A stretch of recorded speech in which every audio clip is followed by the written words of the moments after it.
Hello everyone and welcome to episode 210 of the Xbox Hall of Games podcast. This week I'm joined by Shane. Hola, hola. And Jake. Howdy, howdy. And I'm Matt as always.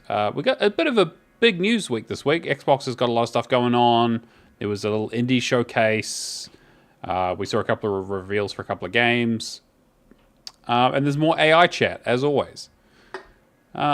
But it's been a couple of weeks since you guys have been on. How you guys doing? Surviving. It's been the crazy weather lately in the Midwest, America. Yeah, been getting a lot of updates on tornadoes and all kinds of crazy stuff going on over there. Yeah, yep. I'm in this roughly the same area, but I mean, yeah, otherwise been pretty good. Getting more games in.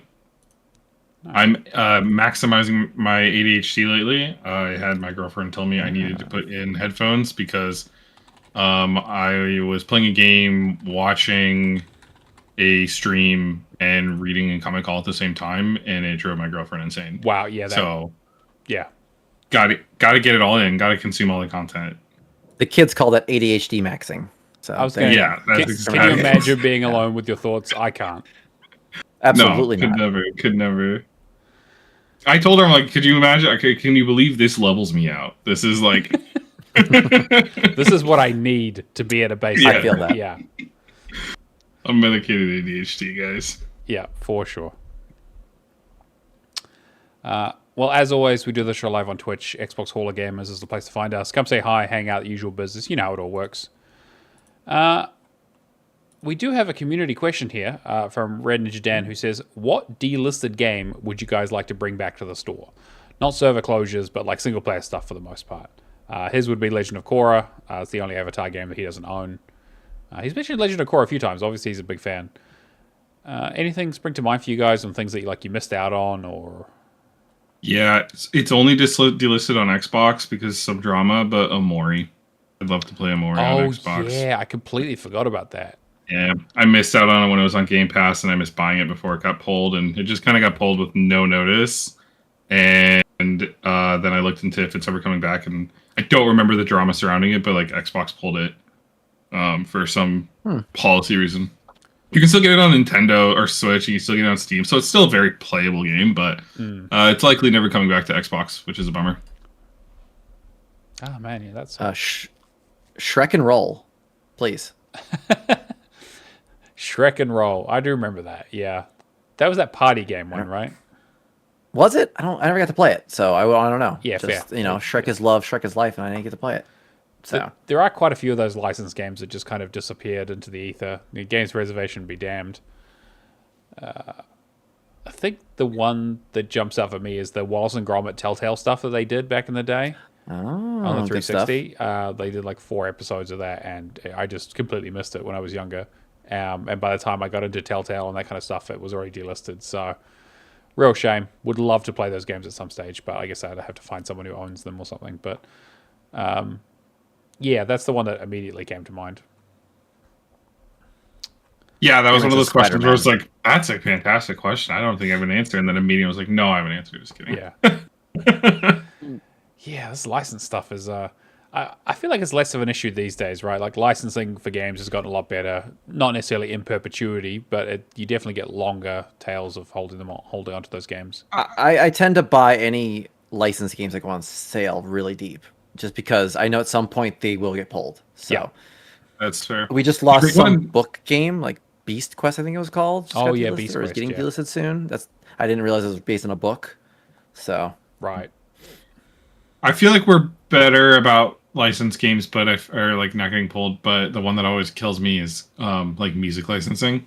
We should figure that out, because I feel like it's just getting worse and worse. I feel like games launch and then 2 years they're delisted, and it was like, yeah, because we don't have the music licenses anymore. It's like, that sucks.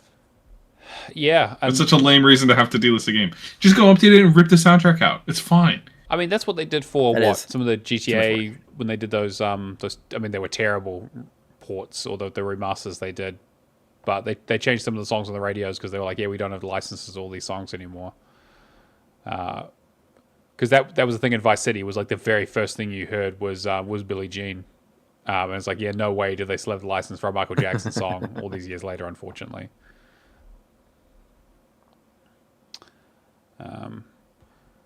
Yeah.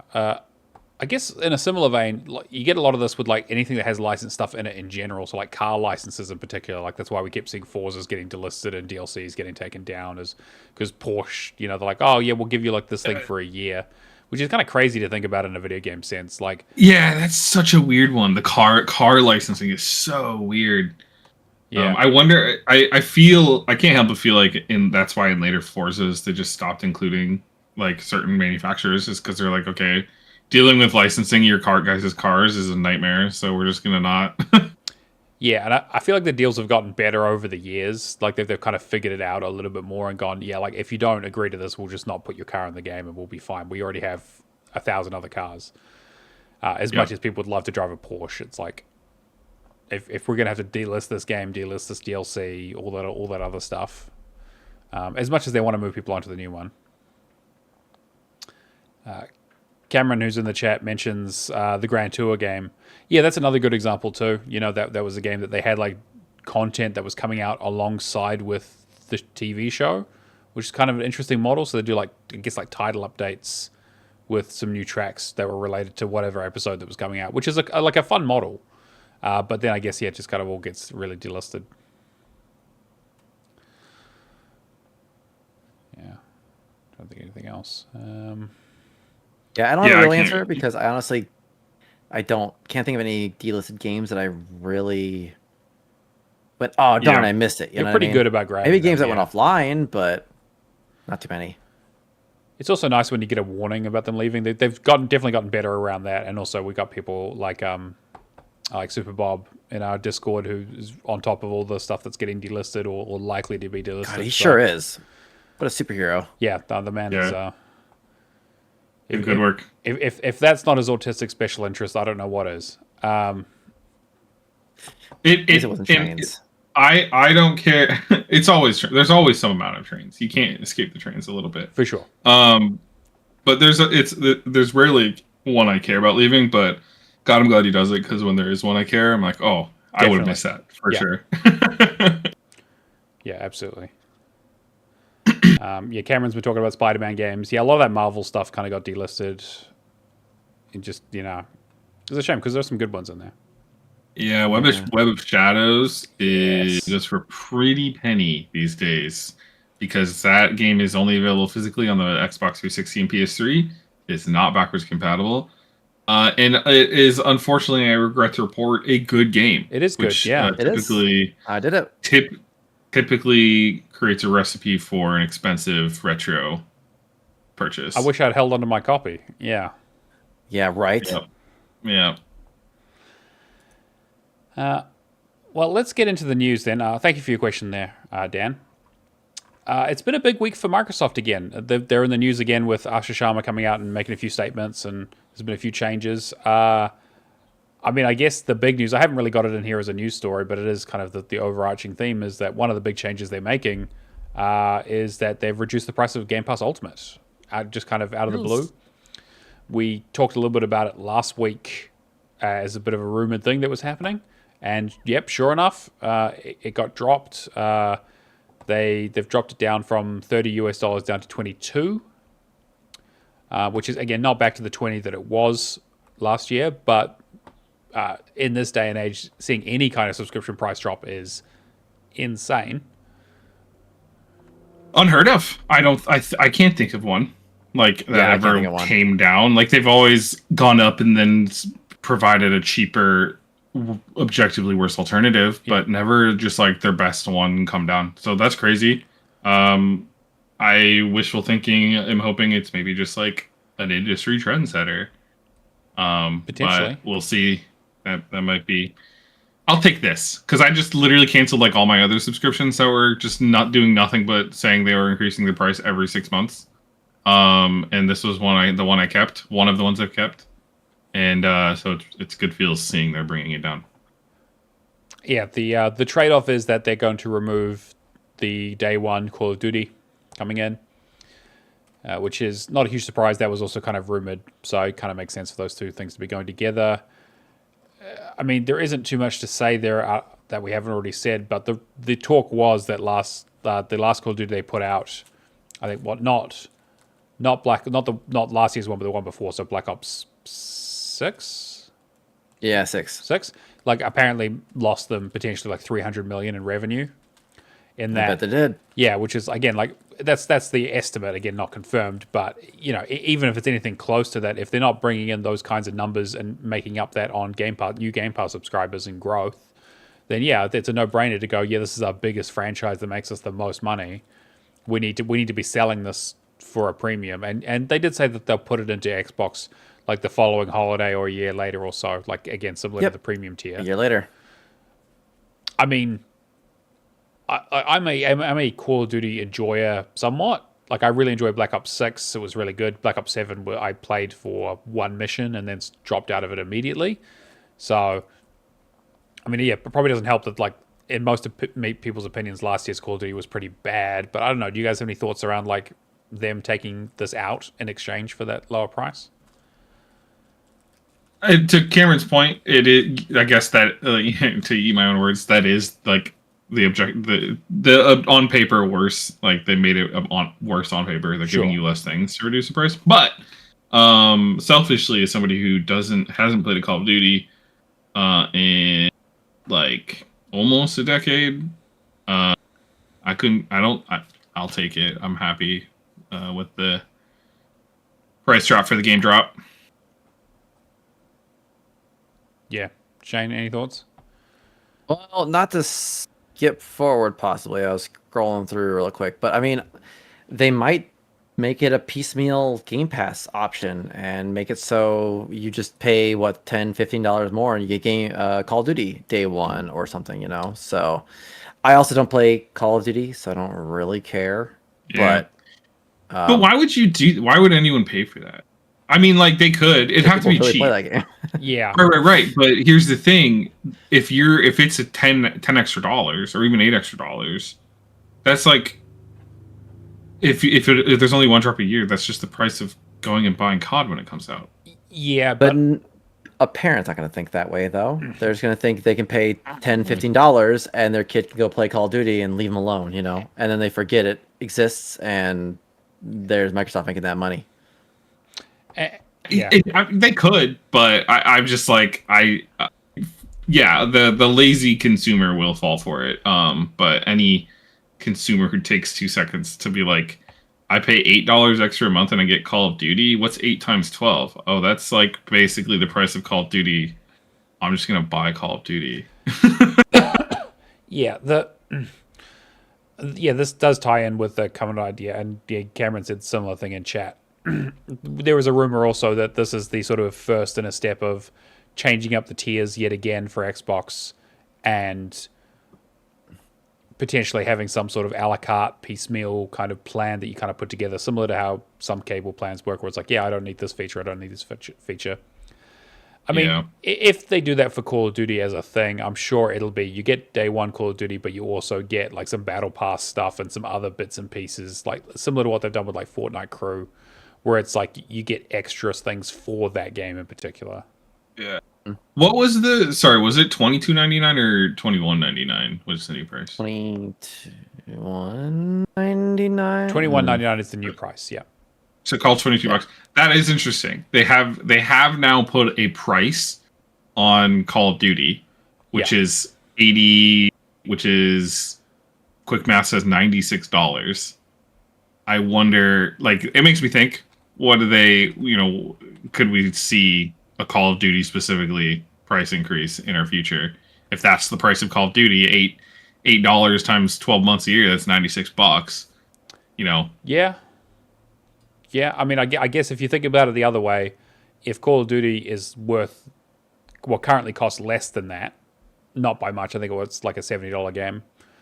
Yeah. It's like you're actually saving more than just buying the game. It's like it makes sense to have the old plan and buy the game yourself, like you said. So maybe it is a bigger savings, and they're kind of cutting into that a little bit.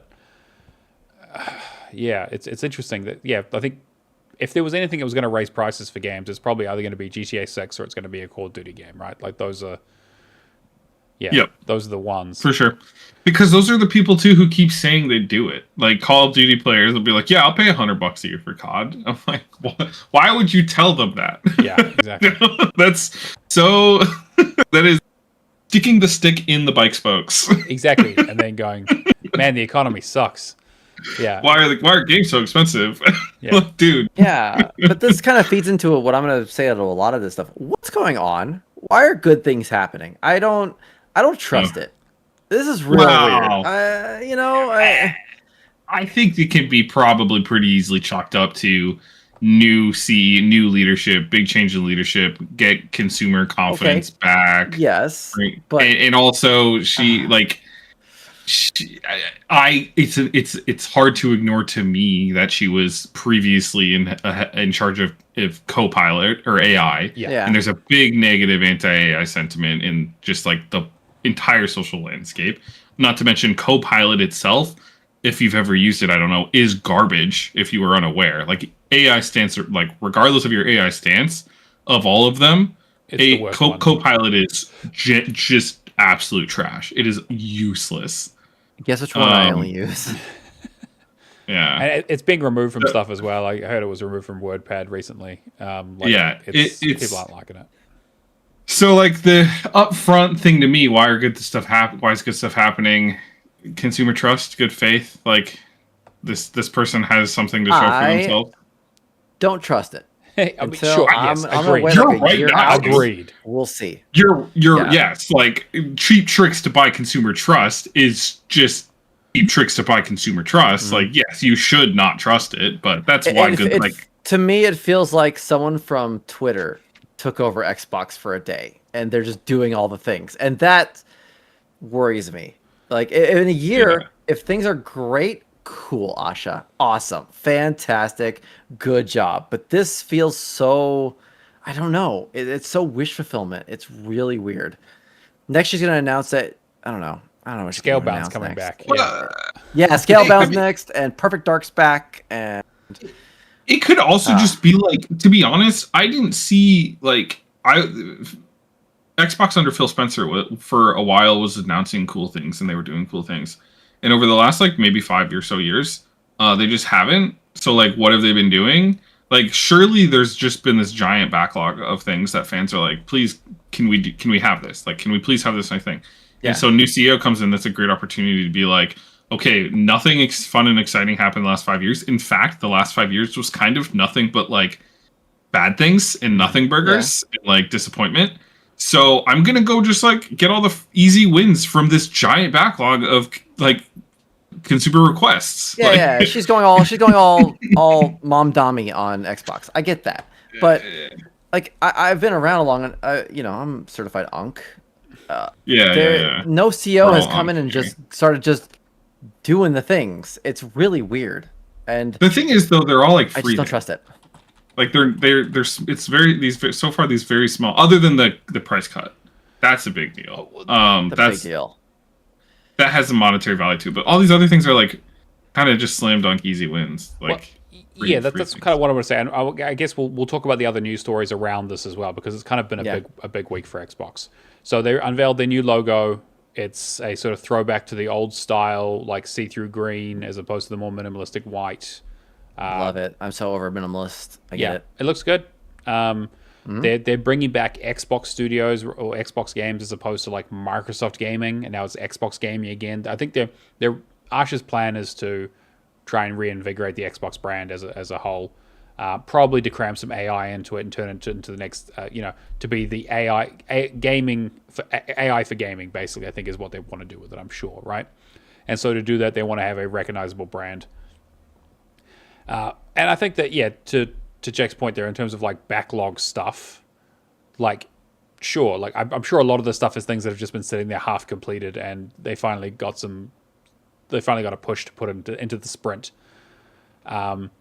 It is. They finally weren't focusing on acquisitions, like multi-year long billion-dollar deals. They're just like, we can actually work on our platform. Yeah, let's update the achievement system slightly. Let's promise more updates. Let's do some stuff with backwards compatibility. Apparently, I think you're right. Asha is making all the right moves in terms of talking about the right things. I'm not going to look the gift horse in the mouth. There is an aspect of this. It's like And Sure, with a they changed the little logo, they doctor changed it back to mirror and- Xbox. Like, great, that's fantastic. But the reality is, in terms of Game Pass, like, we're saving money on it, or at least you would be if you Yeah. are a current subscriber. I pre-bought at the old price, so I'm okay for now. But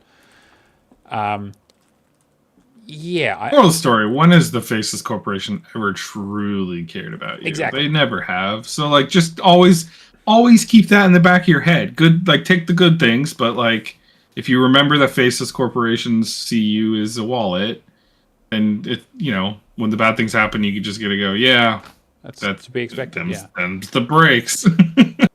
Scroll through the article. Look at Asha's smiling face. Yeah, exactly. It's wonderful. And her Clearly, all her trust her. Give her money. Very genuine responses to people on Twitter.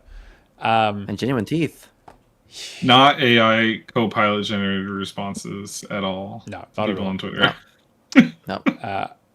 It'll be so funny if she wasn't using Copilot and she's using like Claude or Grok. What or if something. She's big into Copilot? DeepSeek. Yeah. Yeah. Has anyone seen Copilot and her in the same room? If I worked at haven't. Microsoft, I would be requesting a cloud license. Like, Yeah. Do you think people at Windows, like at Microsoft, used Windows phones? None of them did, unless they literally had to. Like Heathens.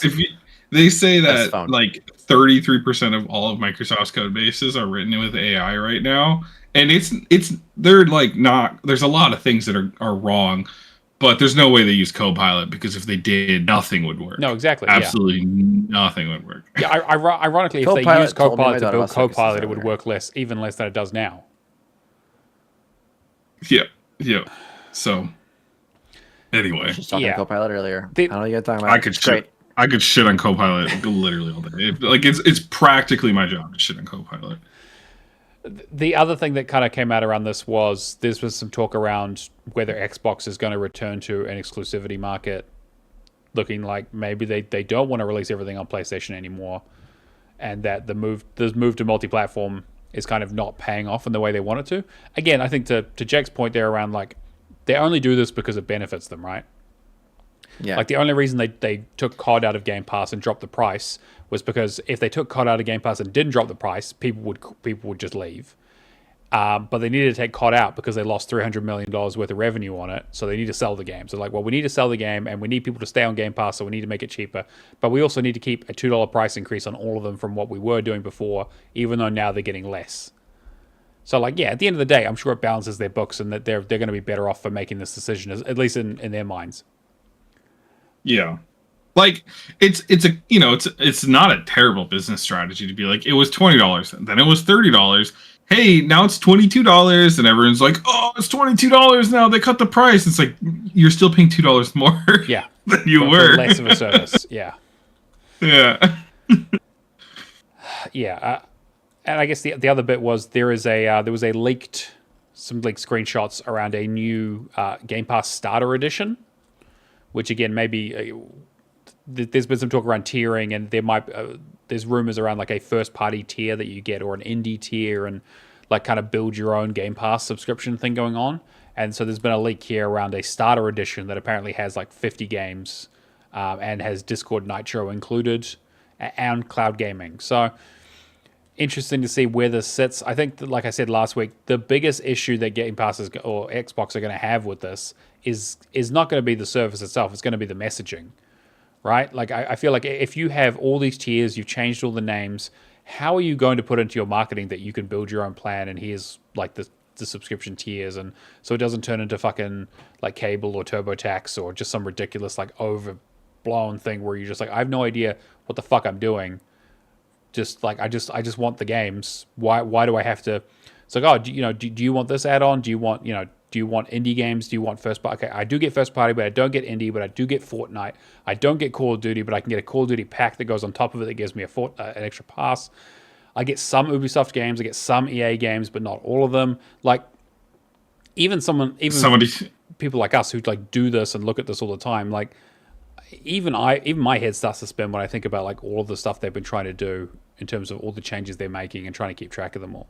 Well, it was tied to Discord. Maybe they're kind of hoping that it is mostly us looking at this and That's going, true. oh, it's $10. All right, cool. I get that for my kid. It's got cloud gaming. It's got a couple games I'll like. Awesome. Cool. Move on. As somebody who professionally deals with Microsoft licensing, I don't want to deal with this outside of work, please, Microsoft. Yeah. Yeah, exactly. Too bad. Look, if I have to go onto some fucking comparison website to try and look at the like ticks on a feature set to try and figure out what part of Game Pass I want, like they've already fucked it. Yeah, but I don't doubt Microsoft wouldn't do that because they already do it in the enterprise world. Yeah, they have no qualms about it. But I mean, my guess would be why do you guys have Ultimate then, or if you have Ultimate? So, yeah, I've got Ultimate, right? And so that works out okay. And I thought about dropping to Premium when they did the price increase. And like maybe this is just what they turn Essentials into. Essentials becomes Starter Pack or Starter Edition, and they just chuck in Discord Nitro as a kind of extra bonus to try and get people on board. Which would be smart, because Starter makes more sense than Essential. Yeah, exactly. Like, that doesn't make sense. So maybe it's just like a swap out, and that's kind of less of a big deal. But if that's like would be a big deal. If it's like everyone gets the starter pack and then you add things on top of it, I don't know, maybe. But yeah, I mean, I'd like more control about my Game Pass library because there's a lot of stuff in there I don't care about. But also, I have Ultimate for the next 3 years, so it probably doesn't matter. But I think it's just an interesting thing where they have this happening. They've got a new console in the works. Like, they're going to be talking to consumers a lot around a lot of changes, around a lot of products. They got a lot of new games they want to talk about. Like the messaging is as someone who does marketing, I just find it like really interesting to figure out like how do you condense that down into something that appeals to a lot of people, but also is very simple to understand and execute on. And that's why Starter would be the best way to go. Potentially, yeah. So maybe Starter is the thing they put forward as like the thing that you need with your Xbox, and everything else is just kind of gravy. You get 2 months of Starter Edition when you buy a new Xbox, whatever the next one's called. Yeah. I'm also wondering if this is the opportunity for them to get rid of the like pay for online play thing, because I just feel like that's such an old, antiquated thing that they've been doing for. Since the original Xbox days. Basically. Well, they kind of invented it. I mean, yeah. Isn't that? I thought that's what. No, you're right. That's fair. I was gonna say, isn't that kind of they just like threw that into Game Pass and they got rid of it? But you could still do a thing where, like, you can just play online. Yeah. For no cost. Exactly. They're almost gonna like their new console is supposed to be a PC. Exactly. Like that feels like that's their logical step when they would do that. Is they'd be like, okay, you don't need live to play online anymore. Mm-hmm. You can just get Game Pass and you can blah blah blah, all that fun stuff. I wonder what they're gonna do with Game Pass PC when their new console drops.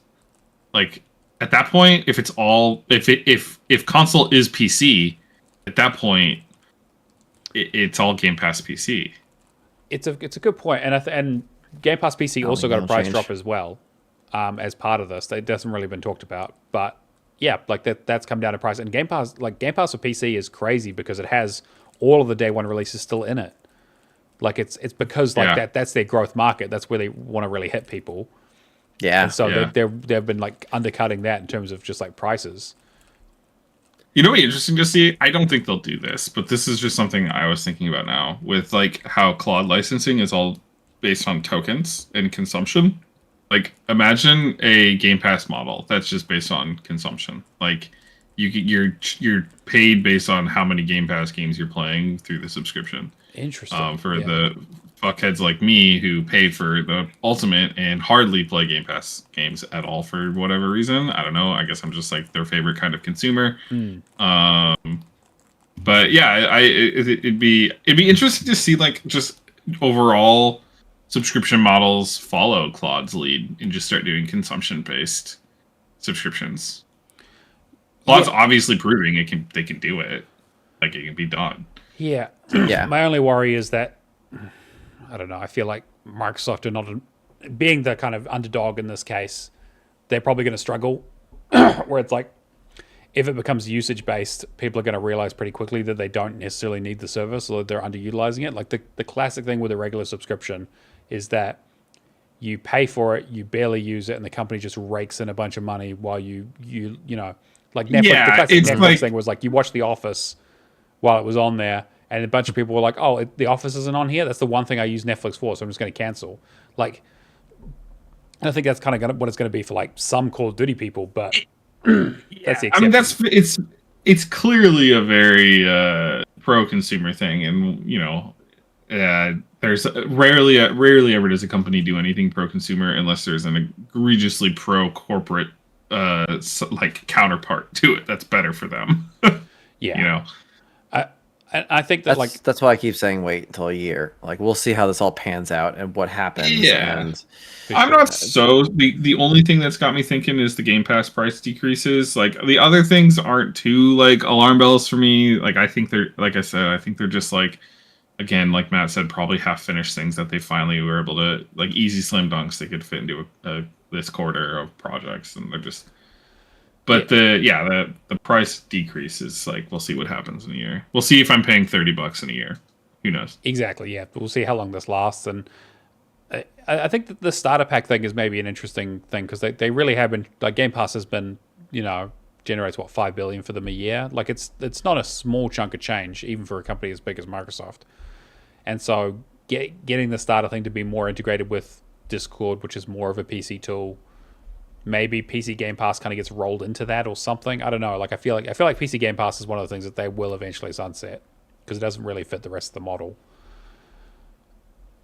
But like that Essentials tier or that starter tier where you get like 50 games or so, and you get Discord and maybe online maybe becomes free, so you don't necessarily need to include that.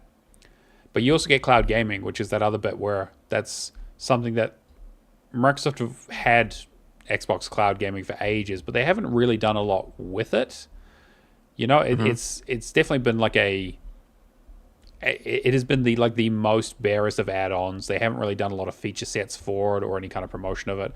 And maybe that's just because once they built it, they realized the infrastructure is just not there for it. But I can understand them going, "Oh, cool, we want more people to get onto this service. Cloud-based gaming is what they think the future is potentially. Let's try and get people in at the starter tier, unlimited access to it, all that sort of stuff." Again, be curious to be what they do with that, but I don't know. Like again, we're speaking from positions of being like, yeah, we pay for Ultimate and we have access to everything, so we're definitely not the typical consumer. But I'm just very curious to see if this impacts like what they do in the growth, and like if the price ends up going back up without any kind of interesting concessions. I'd love to be able to like take the Fortnite crew stuff out of my subscription because I just I don't need it. It's not relevant, and I'll take the Ubisoft stuff out as well because I'm like, if I want Ubisoft Plus, I'll buy it for a month, play all those games, and then just kind of move on. And again, I know we're not the typical consumers, but we are also some of the ones that spend the most money and the most time. Mm-hmm.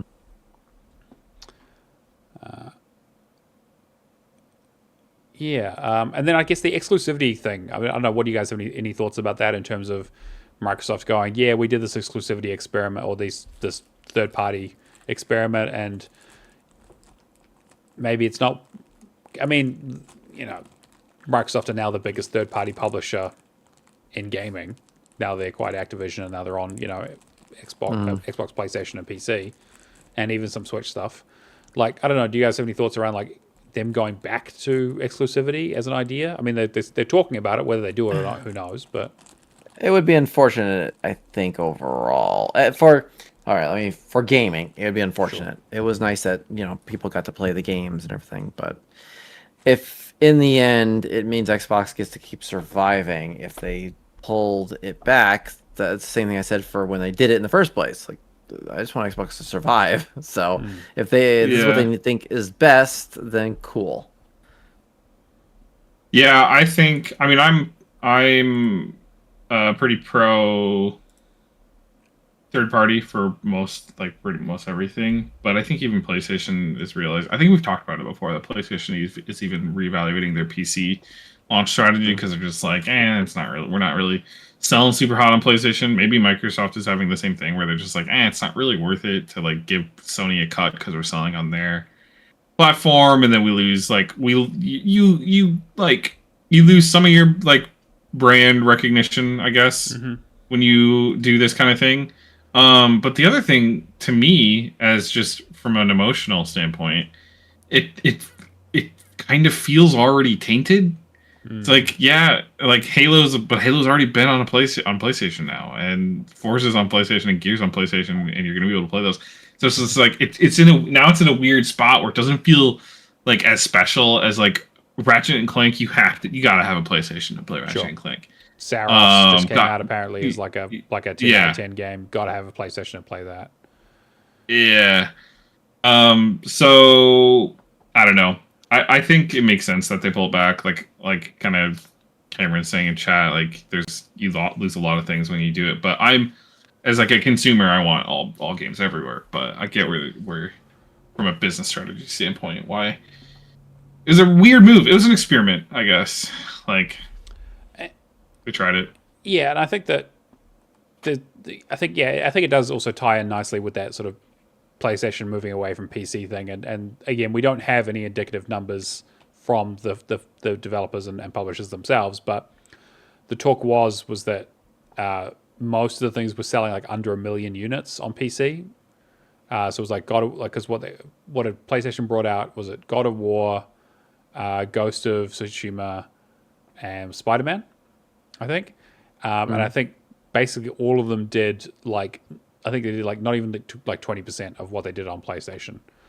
And if you factor in the time of like porting, maintaining, and then also the cut that Steam takes on PC, you can kind of see them go, yeah, actually, it's worth more to us to keep these things on PlayStation to have people have more reason to buy a PlayStation to play these games. Because I think the original plan was for them to go like, yeah, we'll put the original game on there, but the sequel you got to buy a PlayStation for. So we won't put Ragnarok on there for a long time. So if you play it on PC, you're like, oh, but I really want to play the new one. That's smart. Which, yeah, I think like as an idea, I think works. But I think realistically, most people on PC have so many things to play, and that it's not like all the first party console developers are in kind of a weird place at this point where it's like. PlayStation has had this whole live service stuff, and they have said that their live service stuff is still going to come down on PC or close to it, which I think makes sense because that's the lifeblood is of you want as many people playing this as possible. You build crossplay for this kind of stuff. Like ongoing engagement is the name of the thing, but your big budget first party millions of dollars exclusives are just going to be on PlayStation. If you want to play those, that's the place to play them. But maybe that audience. Is that audience still sustainable into another generation with game development being so expensive? And I'm wondering if Xbox has never really had that. They've tried it, right? But they've never had like a God of War style thing or, I'm just thinking about like the things that make Xbox like their current exclusives. So, you like your Gears, Forza, Sea of Thieves. Like we can Sea of Thieves is very much a live service, but. Starfield is probably the closest thing in terms of like a first party, like big single player game. But again, that's still an open world, not super narrative driven. It feels like the kinds of games that Xbox bring out don't really fit into that model, and so exclusivity is potentially like less valuable or less appealing because it's like, oh yeah, like. The experiences you can get on PlayStation, you can only get there, and there aren't really other games like it because no one has the budget to make those. Whereas like Xbox haven't quite managed it. Well, and the other thing with the PlayStation 2 is like just the quality of the games. Yeah. Like Microsoft just I feel like that's where Microsoft got just so shaky on it and they decided to try the multi-platform thing is because their first party stuff just wasn't hitting as good. But instead of focusing on making their first-party experiences as good as Sony's and Nintendo's first-party experiences, they're just like, we're going to take all our first-party experiences and sell them everywhere. That's all I want. That's all I've been asking for the last, 6 years is, probably more, a decade, is for Microsoft to just make, super sick first-party experiences again. Like, they used to be pretty good about it. And I just can't think of recent memory of, a super... they've had good first parties. They've all eventually ended up elsewhere, but nothing is a standout. This is so sick, and it's only on Xbox and something that ends up on the Game of the Year list. I think that's the deciding thing. Where it's if you think about exclusives that came to PlayStation last year, yeah, like again, they have their struggle has been they don't have enough money and enough budget and enough personnel and resource to build these games on a cadence that isn't like 4 years long. And so it's like, cool, when a big budget PlayStation game comes out, or game that's exclusive to PlayStation in the way of like Hades 2, for example, maybe. But, well, I guess that was on Switch as well. But, yeah, like if you think like of like a God of War or the latest thing from Naughty Dog or, you know, like Ghost of Yotai, that kind of stuff, where it's like, yeah, like this is the kind of thing that people talk about in Game of the Year stuff. No one has talked about a Halo for Game of the Year. No one talked about Starfield. I mean, again, as fantastic as Indiana Jones was, and that's the only kind of exception, I think, of like really, really good first-party stuff that's come out recently. Like, that was like a fantastic game. Missed Game of the Year check because of when it came out, but still kind of got its props in terms of like people really, really enjoyed it. But that's one game. People did not expect that. Yeah, 100%. Yes. People thought that game was going to be bad. Yeah, me too. But that was sick. It was good. It was like just do those. Just consistently do those. Yeah, exactly. But again, nothing but bangers. It's hard, right? Easy. Nothing but bangers. It is easy. Apparently, look at Nintendo and Sony. Like they are just nothing but bangers. So like you say, it's that easy in jest, but like clearly the other two top dogs can prove that it is. So I don't know why Microsoft I think it's the just can't development figure it problem. out. Microsoft doesn't have a They don't have a Santa Monica studio. Studio. They don't have an R&D one or whatever. Like Bethesda was kind of that for a while, but I mean, Starfield isn't bad by any means, but it's not Fallout or Elder Scrolls, you know. And maybe that's the next one. Maybe Elder Scrolls 6 is the next big, huge hit that they'll have, and who knows? Who knows how long that game's out. Like it's your point, like it is like, you know, it's really just that easy. Like, yeah, it's hard to make a good game, but it's just like you look at Nintendo and Sony just somehow being able to consistently release bangers, and it's just like Microsoft, what do you not have that they do? Like you don't have this development studio, but like what is stopping you from building one? Like, do you just have terrible judgment in the people you employ? Like, is that the problem? Yeah. They have infinite money, so I don't understand why they can't do the same things Nintendo and Sony are doing and just keep hitting out bangers. Like, what I'm interested in is, will this trend continue into the next generation? So, you know, we've heard about game development costs getting more and more and more, and especially on the PlayStation side of things, like, can you afford to spend 6 years building a game that's 12 hours long, that gets great reviews, sells really well, but like how much you need to sell to recoup that cost? How much does that sell your brand? How much does that push people to buy your next Xbox, which is going to be an expensive fucking machine? Yeah, I don't feel PlayStation's is as sustainable as Nintendo's. Sure, Nintendo obviously lower end market, they've gone for the handheld. But then again, there is also that rumor that PlayStation are looking to get into the handheld market as well with some sort of good luck. Yeah, some sort of like mid-level device. They had the PSP and the Vita. Yeah. The Vita was sick. It just didn't catch on. I think it was unfortunately. It was sick and it was popular amongst hobbyists. Sure. But Nintendo's always had that. Everybody buys a Game Boy. Everybody buys a Game Boy Pocket, and then Color, and then DS, and then Switch 2. Yeah. Like, no one has ever been able to beat Nintendo in that regard. So I don't understand why Sony would ever try that again. It makes no sense. I mean, the PlayStation Portal apparently sold. The Switch 2 is still amazing. Much better than they expected, and so I just watched a video on the PlayStation Portable versus the Vita and why the Vita kind of was not a great success. Yeah. Is that actually Sony it's apparently thought that Sony maybe wasn't happy. They weren't happy with 80 million units for the PSP. They're like, we can do better. Why didn't this? Their thought process was, why didn't this sell as much as the PS1 and the PS2? Sure. Which were some of the, you know, the PS1 was the greatest selling console of all time, and then the PS2 came out, and then it was the greatest selling console of all time, and then, you know, forever and ever. So apparently they weren't happy with 80 million on the PSP, which is crazy, like we both said. So that's what the Vita was, and then it was supposed to exceed 100 million, and it sold maybe 14 million or something like that. Yeah, I mean, I can. There have been a lot of rumors about this handheld, so I think there's definitely something there. Why they would go into that market, I'm not sure. I mean, maybe it's more of a stopgap thing and just an area where they need to expand into. PlayStation are a bit of a weird spot because like we talk about how they had this big push for like, first party games and that was a really big thing. But when was the last one that came out? It was like what, Ghost of Yotai, and then that was it because they had that Soros, yeah. Soros, I feel like I'm giving Sony a lot of credit on this conversation. They've been on the downswing for sure. Like they haven't been releasing quite as many to point out, but and I think a big part of that is that live service push that they had that during when Herman Hulse was there and that sort of stuff. And now it's kind of like swinging back a little bit where they go, okay, well, we're not going to do 12 live service games anymore. I mean, there was a story this week about Shohei Yoshida basically being like a Jim Ryan firing him because he asked him to do a bunch of shit. And again, he didn't specify what it was, but the talk is that it was a big part of this like pivot to live service. And that Shohei was like, no, I'm not going to do that. Like, that's crazy. That's a crazy thing to do. Like, this is not what we do in our business. And he basically got demoted to like being in charge of indies, and then he left. It's interesting to see the pendulum swing back a little bit to go, where's PlayStation going to go for the next generation? Are they? Yeah.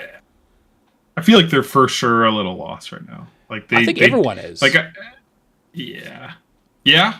Like if you think about like Xbox's identity right now, this whole week has been them trying to reclaim some of that. But we still, like to Shane's point, we don't know what that means yet. Like that. They've talked about kind of what they think about it, but the reality is going to come with the numbers. And if you don't have good first party support for your next console release, no one is going to buy one, especially if it's an Xbox. Especially if it's expensive, doesn't have great features. Again, we've been talking around like the last few weeks around like what Project Helix needs to have for you to want to jump over. Because right now I'm pretty happy with my Series X, and I'll probably keep that for until it dies. And there's obviously, this next thing's going to be a hybrid console, whatever that means. But I can't see anything. They're not going to suddenly go, oh yeah, but also we only have games exclusive for the new console. Because that's what PlayStation said they were going to do with PS5, and it didn't happen. There are still PS4 games and Xbox One games coming out today. Okay, so that goes back to what I was saying before, though, where it seems like some kind of Twitter fan got a hold of Xbox. What if she does go, okay, the next Helix games are coming out for Helix day one, and they're only playable on Helix, and we're just jumping over. We have backwards compatible still, but that's it. They're only playable on Helix, the new games. All the old games are backwards compatible, including every single Xbox 360 disc and Xbox original disc. I don't know if they'll go that far. If it has a disc drive, well, now we'll move forward. So if it has a disc drive, even that's a super good point. If they're selling me a hybrid PC console, it better have a disc drive. They might not want to risk that if it's got a PC architecture more so. They might not want to risk anybody trying to break into that even more than they already are. My PC doesn't have a disc drive. I mean, someone just finally cracked it. My laptop doesn't either. Mine doesn't either, but you can if it's a PC, it'll take a USB disk drive. So like if somebody's gonna crack it, sell they'll their crack external it. CD drive that you could Didn't someone use or whatever. Only just recently crack this? Was it Series or Xbox One? Like really recently. Yeah, it took a long time, so maybe they aren't too worried about that. But either way, Xbox has notoriously always been the most difficult. Like they don't even have perfect Xbox original emulation yet. Like they haven't even figured that out yet. So I don't think Xbox is as worried about. They're pretty good at locking their stuff. Meanwhile, Nintendo, they almost always crack it like right away. Yeah, Nintendo, they're just like, we're gonna do these new. Dude, since the Nintendo 64, every console, we're gonna do these new anti-piracy measures, and they're crack day one. All right, next console, new anti-piracy measures, crack day one. It's just like Nintendo. No one wants to always seems like the kind grandma down the Nintendo. Street making great games, but has no idea what they're doing, and they're just sweet and kind. I mean, they're a corporation still, but they always just seem not so quite funny. As suit and tie as Sony and Microsoft they're do. Constantly chasing anti-piracy, and they're just the most like bullied with piracy company. And that they're still making funny, dude. Bank. So it's so funny. The irony. Also, I want to bring up something that I thought was kind of funny in the chat between me and Tom and Cameron talking about a Capcom studio needs to make some Xbox exclusives. last time Capcom made some exclusives for a console, it didn't go super well. The 4 GameCube exclusive games that are now famously playable pretty much everywhere. I mean, the idea is good, right? Maybe. Yeah. Maybe.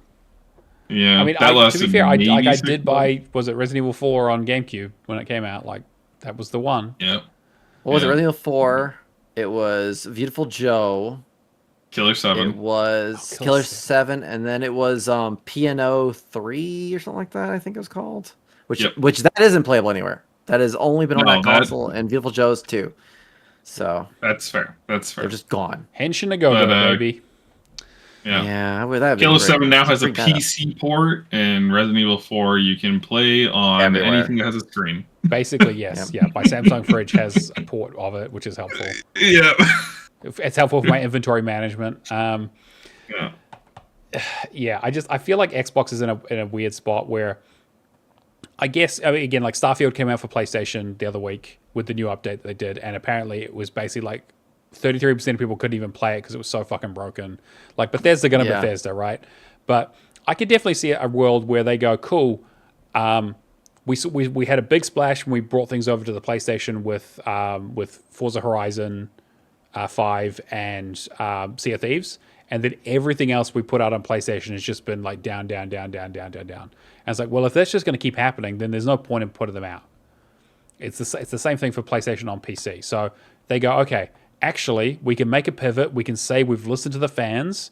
We're trying to rebuild Xbox. We've dropped the price of Game Pass. We're going to save ourselves some money on COD, and we're going to put a new logo out, and we're going to be Xbox is the brand. Because again, I think they've just suddenly realized, oh shit, we need to sell a console, and we need people reason to buy this thing. Yeah, it's everything that's happened in the last few months is just PR. It's all about PR.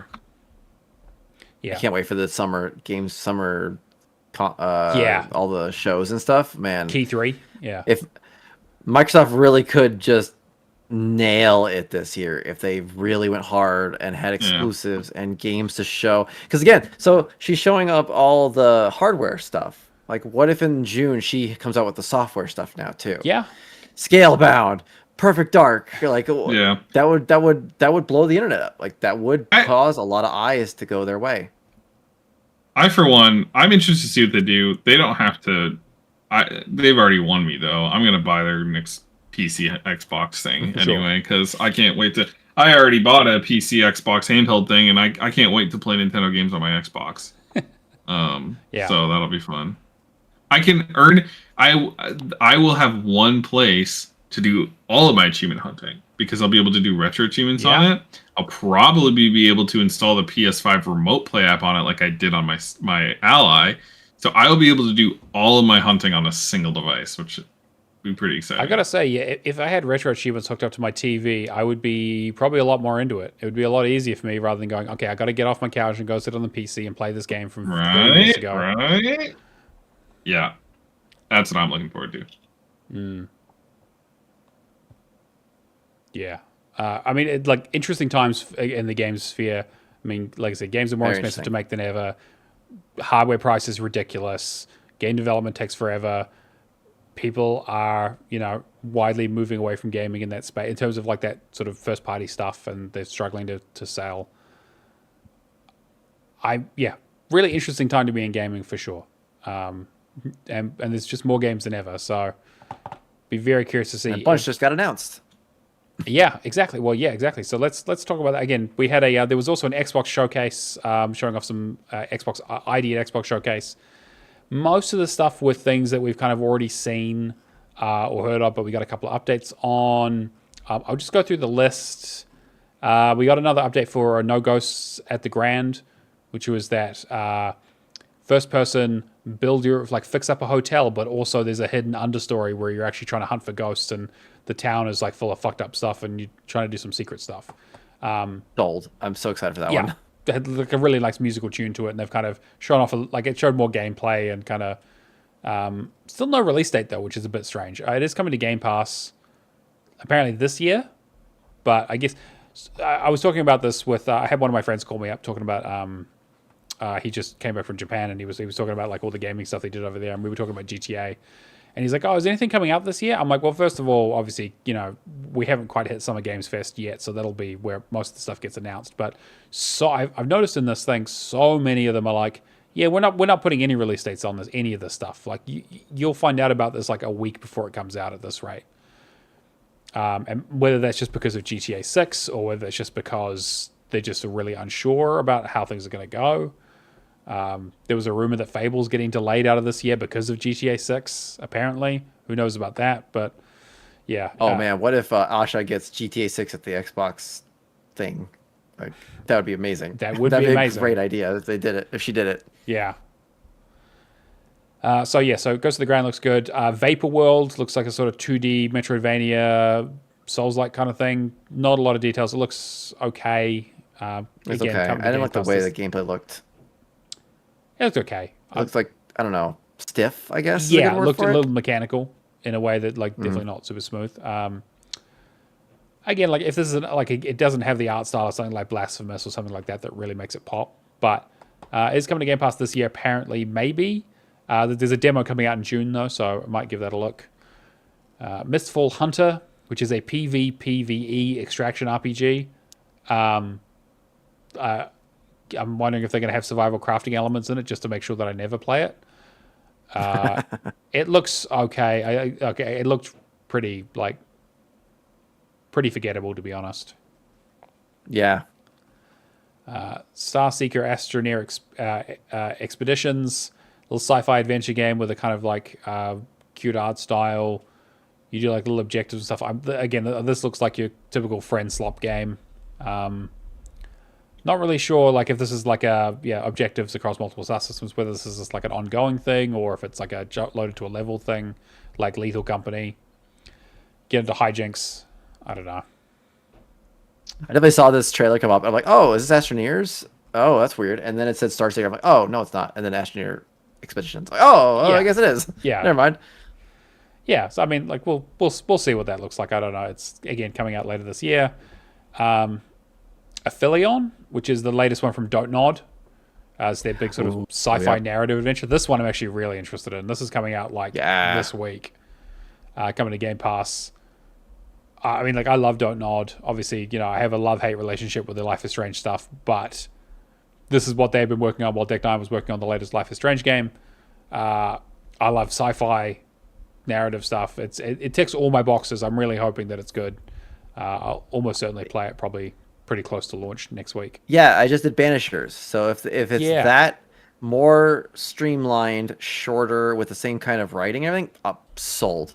Yeah. Absolutely. In a sci-fi setting, 100%.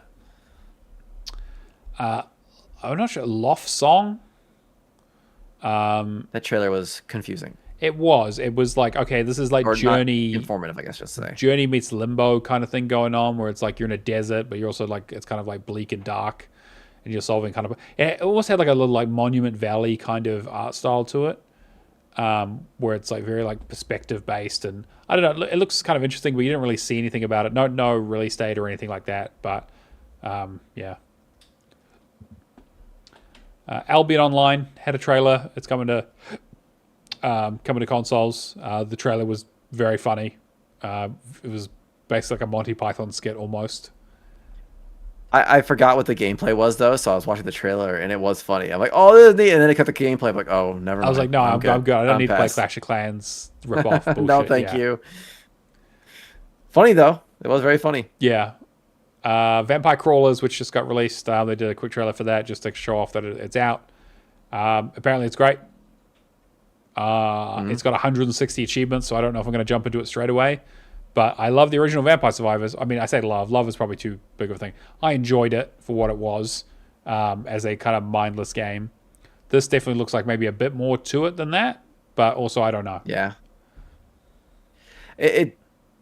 I watched it. I hadn't actually seen gameplay of it yet, and watching the trailer in this presentation, I was like, "Oh, okay. I'm definitely gonna play this at some point." Yeah, definitely.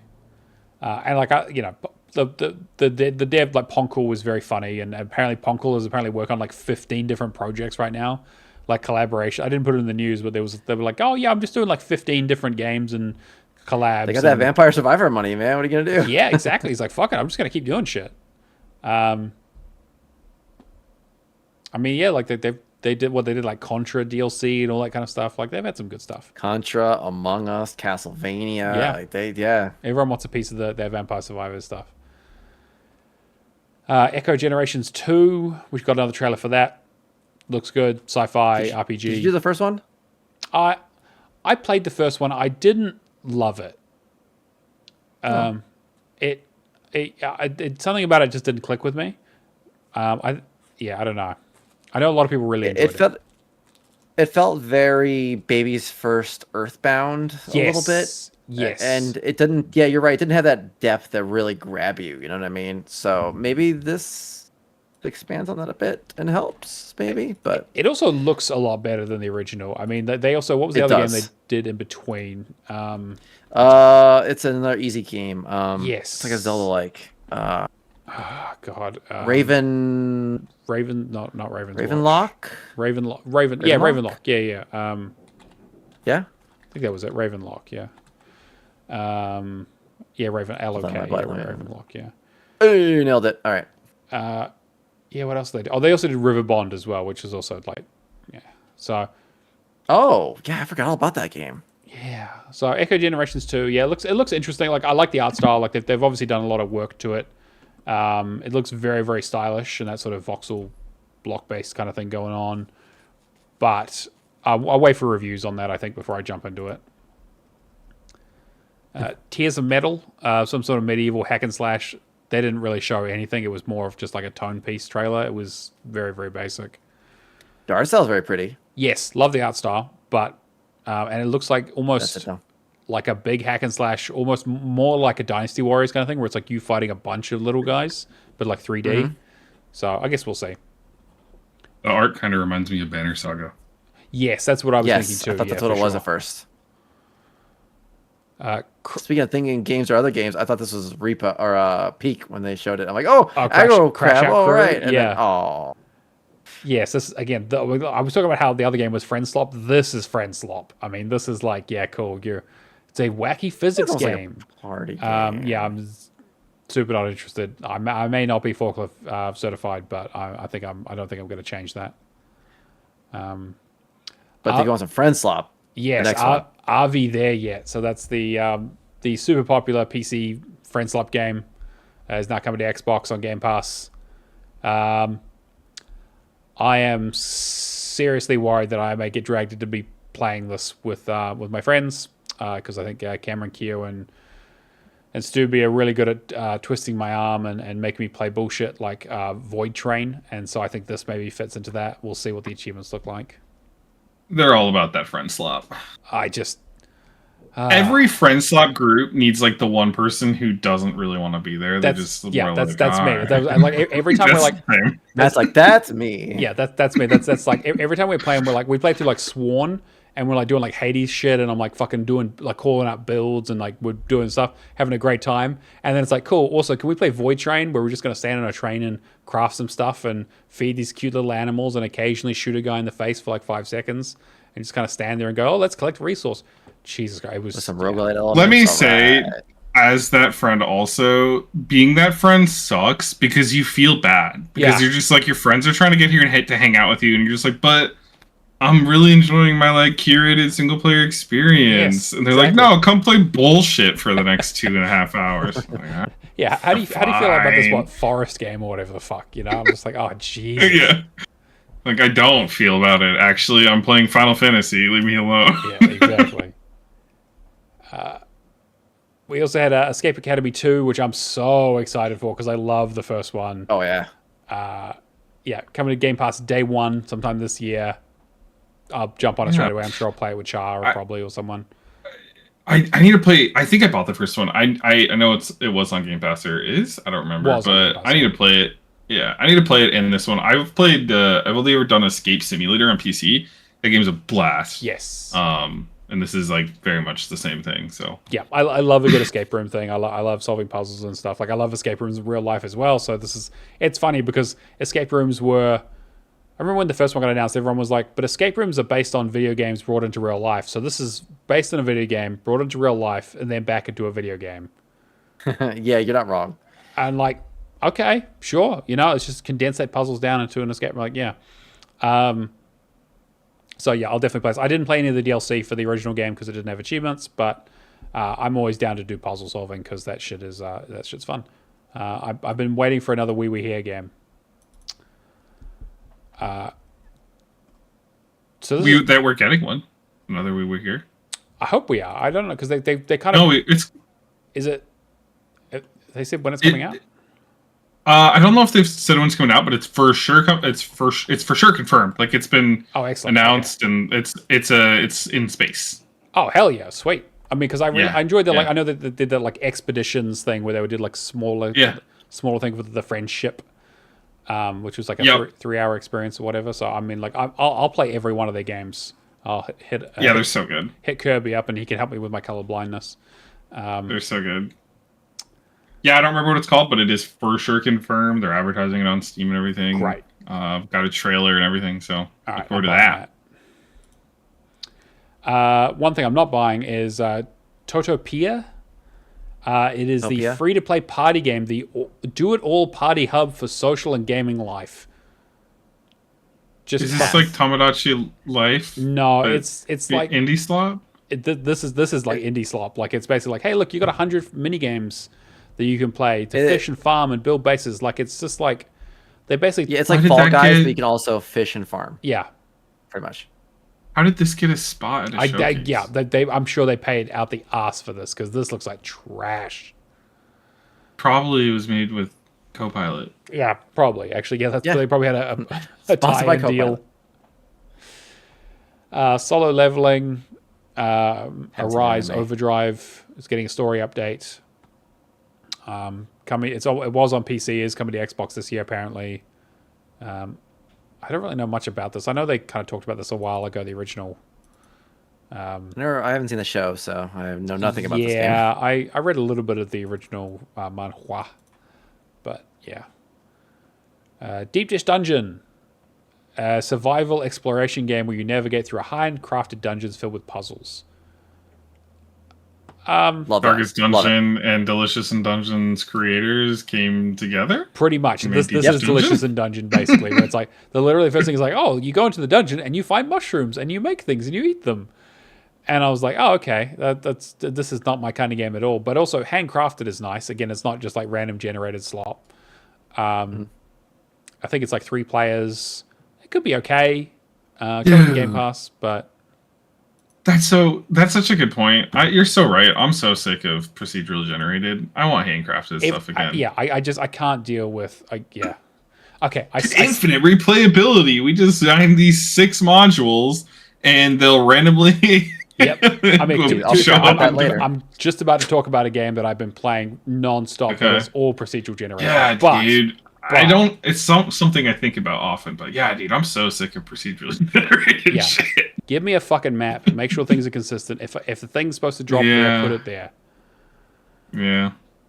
I feel like the gaming is trending in that way too. Like I feel like people are as a whole getting sick of like it was cool when no one was doing it, and now it's everything. So it's like, nah, give me just normal stuff. To do with more like even like the roguelite pick 3 trend is kind of people being like, getting a little tight. Like Slay the Spire 2 obviously is very, very popular and people love it, but like how many more of those can we logically like deal with where people go, I'm kind of tired of playing the same thing over and over again.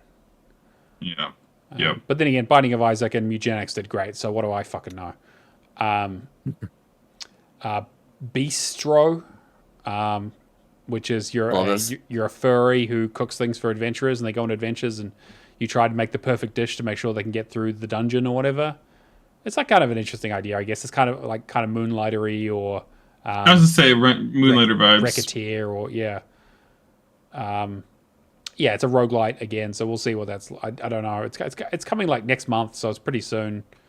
It is coming to Game Pass as well. Yeah, I completely forgot about that. We'll see. Again, it is very much the focus on like the dungeons are like literally like puppet shows of just like the enemy going across and fighting a thing. So I'm curious how much actual replayability it has or how much depth it has. I'll rattle through our last one's a bit quicker. Incombini is a sort of like Combini Simulator, which is like a narrative thing. It looks very, very cute. You run a So cute. convenience store in Japan. That's coming. Oh, that's like next week. Yeah. Yeah, that's soon. It's like a few days away. Kalanoro. It's a sort of action adventure platformer kind of thing. Looks kind of zany. Didn't really get like, it kind of was like a vibes trailer. There's a Speedrunners 2. No one cares. Golf with Your Friends 2. I don't think anyone cares about that either.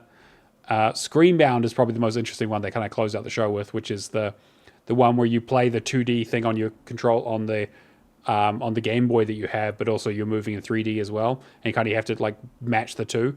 It definitely, like, people have been talking about this quite a bit because it's been previewed, that it's a very like, you got to like learn, like train your brain in a way to kind of like understand both like the 3D and the 2D space. It looks really, really interesting. I don't know how fun it'll be to actually play, but if you're going to check out any trailers, that's probably the most interesting one from this. It's a cool idea, though. Yeah, really, really cool idea. So I guess we'll see how that goes. And that's everything. So not a lot there that's like super brand new or super, super interesting. Typically out of these showcases, I've usually come out being like, oh, that's so interesting. There's a lot of interesting stuff there that I'm keen on. But most of this was like either didn't have dates, or the stuff that did have dates is like a week away, and or maybe also not that super interesting. Like, I'll probably play Incombini maybe, but nothing else in there is like, got to play this year, 100% keen on it. I don't know. One thing that I am very keen on, though, is Assassin's Creed Black Flag Resynced, the worst kept secret in the video games industry. Finally got revealed. No kidding. Comes out in July. Looks fantastic. They've rebuilt it from the ground up in the engine. They've kept like all the mocap and all the performances from the original game, plus new ones they've done. It's not going to have the DLC, and it's not going to have the multiplayer. But otherwise, it's going to be basically feature complete. They've kind of like reworked a lot of how the game works in terms of its combat. It's not an RPG. They were very, very clear about that in terms of like not making it. It's built on that engine, but it's not using the RPG elements. It's been a long time since I played Black Flag, but I remember enjoying it a lot. So much so that I played it twice. Yep. Did the stack. I'm definitely keen to It was one of the last. It was one of the last Assassin's Creeds that I was like, this is sick. This is great. Everything else has been kind of lukewarm after that. I guess Origins was kind of sick, but this is cool. You know what is weird? A weird feeling though about this is I'm finally enough that they're remaking games where I'm like, this just came out just like a year ago. What do you mean? Yep. Why are we getting a remake of it? It's like, wait, it's 12 years. Holy shit! Like. When they were remaking 12-year-old games on the Xbox, I was like, yo, it's been so long. And now I'm just like, this just came out. Why are we remaking this? It's still playable. Maybe that is the difference, right? I think is that maybe that like, it was backwards compatible, right? You can play the old Assassin's Creeds. It's still incredibly accessible. That is probably what it is, the accessibility of it. But it is also just probably some amount of unk. I'm with you. I'm 100% with you. I mean, Sony take it to the extreme where they remake The Last of Us every 2 years or so, but 12 years is quite a long time in the gaming sphere, for sure. That's super appropriate amount of time. I mean, BioShock, they didn't wait as long to remake BioShock. True. So. True. It's cool that they got the original up-res BioShock. They didn't remake BioShock. That's true. It was basically a port. Yeah. Sure. And they apparently got the original voice actor Matt Ryan back for Kenway. So they got new performance stuff in there, and I'm really curious. Like, I can't wait till see what Digital Foundry do with this, or like when I get an understanding of how much they've changed, how much of an improvement it is or isn't. But I really enjoyed the game. The pirate stuff is so much fun. Maybe they'll do Rogue next. Who knows? I think that there is a lot in the Assassin's Creed stuff as you go further back that would really benefit from some sort of rework. I think first would be cool. Even Yeah, that's what I was thinking. The that first one in game- particular, is a very interesting Only idea, one. but an incredibly flawed game. The most love it got a Series X enhancements. Yeah, Like it got frame boost or resolution boost. Altair, you are an assassin. Now go and collect 480 flags. Yeah. Just like, Dude, I miss Assassin's Creed 1. I keep like dangling doing it again in front of my face. It was Assassin's Creed 1 was the first game I ever 1,000 gamer scored. Fun fact. damn, it was one of the early ones for me Yeah. as well. Yep. I It was just, the first. yeah. I think the first one game is the only one that hasn't been updated at all, right? Because I think 2 on, Yeah, you've they got put them into the HD NCO remasters collection or ports and- or whatever. Yeah. Yeah, like I said, it just even got like Liberation 10x did. enhancements. Yeah. So It just God, I remember seeing, like, I was a PS2 guy back in the day. I was a kid, a child. practically a fetus. This is what, like 2005? I'm thinking, I was like, yeah, I was basically like, I graduated high school. Yeah, exactly. And so I was just thinking about, like, I remember seeing the trailers for Assassin's Creed at E3 one year and being like, this is the greatest shit I've ever seen in my entire life. Like, that cinematic trailer they did where he's like, a cool sneaking up, assassinating the guy, and then having to escape, and then showing it off and being like, this is how the game works. Dude. Yeah. Like, I was like, PS, and this is the power of the PS3, because that was obviously what I was interested in back then. But Yeah. I remember specifically, like, okay, I'm gonna nostalgiagasm for a second here. I remember that era in gaming. I would watch. There was I don't remember what it was called. Cine something. It was on the same channel that like G4 and like all that stuff was on. It was literally 30 minutes dedicated to showing game trailers. And it was in between their like gaming shows or whatever. And I remember distinctly seeing that Assassin's Creed trailer all the time. But just in general trailers from that era, the increase of graphical fidelity from the PS2 era to the 360 was such a large jump that was genuinely the point for me where I was like, this, like, it doesn't get better than this. This is insane. Like, these aren't real trailers. Like, these aren't real games that are going to come out because they can't possibly make something like this. So I remember when those games actually started coming out. It was almost a weirdly surreal experience. And that was for sure my experience with the first Assassin's Creed was like being able to playing that game, holding that control in my hands and playing Assassin's Creed 1. I was like, this is crazy. Like, this is the future is now. yeah, it was at that perfect point where video trailers and online stuff became more available. The PlayStation 3 and Xbox 360 were coming out. Game trailers were more of a thing.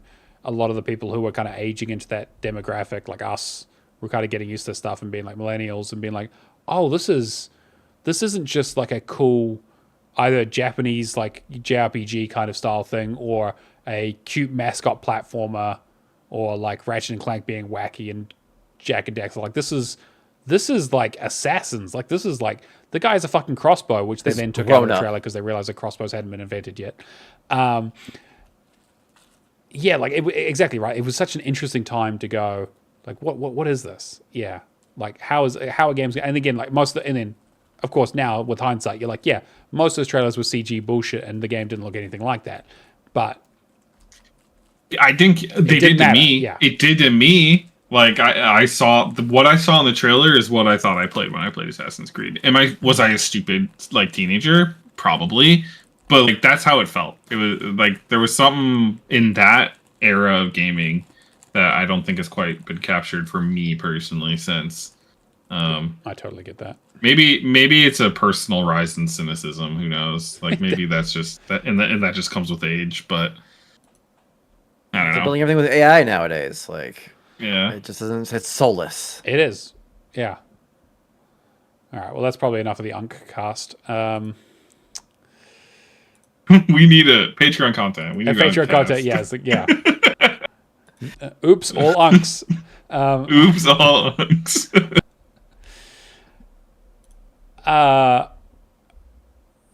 Yeah, there's just a quick one there around like Game Pass price drop. Some analysts have been talking about how like that COD basically didn't bring in the numbers they needed to move that on. There's not really much to say there. That's kind of like, yep, makes sense. There's been some chat from Google's cloud gaming boss is talking about how like people talking about how their favorite games are already built with AI, quote unquote, and basically saying that like every big studio uses AI, but a lot of them just don't disclose it. And the main one he talks about is Capcom, which obviously they had that DLSS thing a few weeks ago, which yassified everyone. Yeah, I mean, I think there's a big difference in terms of like having AI assets in a game and kind of using AI to build games. And yes, I think most people can agree we don't like generative AI. Yes. If they're just Yeah. using it for background stuff, who cares? No one really cares about the busy work. I mean, that's kind of what we want it to do. Yeah. I just thought there'd be some interesting quotes in here. He says, I think that what players don't realize is that their favorite games right now are being built with AI. These games are shipped. We did a survey around Gamescom last summer with studios all around the world. Roughly 9 out of 10 games developers are like, yeah, we're using it. Now, you'll see other surveys from other organizations that have more around like 40 to 50%. And you might ask yourself, well, if that's still a large number, it's like half the developers out there. What's the gap? And that gap is basically the developers' willingness to tell you whether they're using it or not. Yeah, I saw a recent study that was like reaction right there. 90% of all software engineers and developers are using AI, but only 60% Admit to agree it. with AI. Yeah, yeah. No, not even admit to it. Just like are like okay with AI. The study was 90% of software engineers are using AI. Only 60% think it's actually a good thing. Yes. So like you have this big group of people who are like, yeah, I'm using it, but like I think it sucks still. I'm somewhere in that camp, I think. But the thing that sticks out to me most about that article, the biggest lie, I think, is right in the title, and it's that I don't believe a Google exec is playing video games. Yeah, that's fair. Yeah, that's 100%. Yeah, well, they ain't got time for that. They have the AI play the game for them and tell them what it's about. They hire somebody like Elon Musk did. They're too busy talking on LinkedIn, posting on LinkedIn, to actually play video games. Oh man, I saw one that was like, I saw like I think it was a fake LinkedIn post, but it was like, I bought my coffee today and it came out at $6.18, and I was like, oh yes, 6 streams of revenue, 1 major goal, 8 steps to get there. Here's what buying coffee taught me about B2B. So I was just like, man, I'm just gonna kill myself. Like this is There's crazy. no way that's fake. It's probably real. 100%. My favorite Twitter account is LinkedIn Lunatics. Yes. I've been. Oh my god, yes. It's Oof. and some of them are so good at the satire that like it inspirational. rides that line of like being like like The Onion is always like, okay, that's really funny, but clearly not real. Some of them are like, whoa, okay, that might actually be a human being saying that. These people have never even heard of a work-life balance. Get out of here with that nonsense. Yep. Well, No, I no do Google find exec is playing games. They're too busy being inspirational on LinkedIn. Oh, absolutely. And I do feel the article, they say studios use AI. Okay, how much?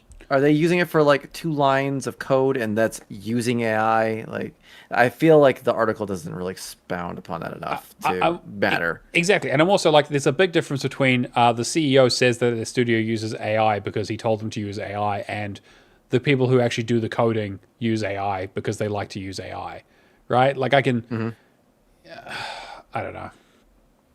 Yeah.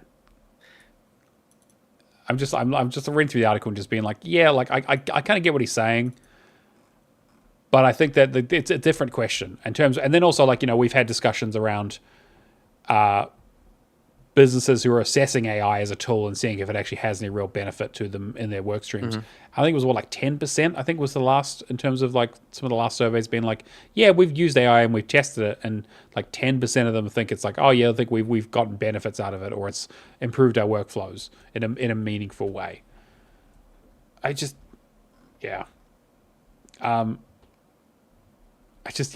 line here.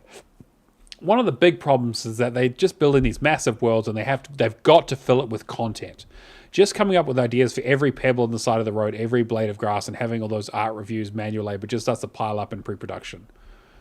What they're doing is using Nano Banana and Gemini to rapidly generate just countless ideas, and then they're talking to Gemini to actually get through those ideas and curate them. And of those 1,000 things, here are the ones that are probably the most interesting to you as an art director. Like, that's a crazy thing to me to think. Like, again, games have reused assets since time began. Like, that's how you make a video game, right? You don't build every individual blade of grass. You build a patch of them, and then you just kind of spread that out as much as possible when you, like, you know, this is the like classic, was it Sonic 2? The clouds in the sky and the shrubs on the ground are the same shape, just colored differently. Like, it's not like this is not a new thing. And I think this is like, I think to your point, Jake, around like, yeah, this guy doesn't play games. Like, he obviously doesn't also understand how games get made. Because, like, can you imagine an art director being like, oh, hey, AI, can you tell me which of these art is good? Please? Mm-hmm. And they're just going, oh, yeah, this one's probably the most interesting to you. And they go, yeah, that makes sense. We'll just put that in the game. Like, I don't want to play that game. What pebble should we use? Exactly. I love the confidence, too. They're using Nano Banana and Gemini. And I'm like, no, they're not. Like, they're not doing that.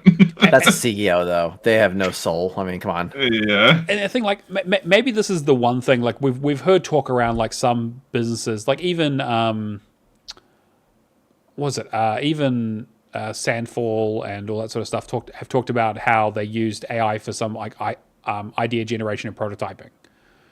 And it's like maybe that's as far as you get, and you go, well, we'll generate some ideas for me here, and we'll just use them as placeholders, and then we swap them out with real stuff when we actually know what we want. And like, so I can kind of see that maybe, but even Larian were like, yeah, we tried that, and it just was not super helpful. But the idea then is like, and then they're talking to Gemini to actually get through those ideas and curate them. That's not fucking happening. Like, even if you generate 1 million ideas, there's no way you go, hey, AI, which one of these is good? Like, you go, no, I will look at them. Especially curated lie in this piece where he's not technically lying is probably the companies he's talking about or has worked with.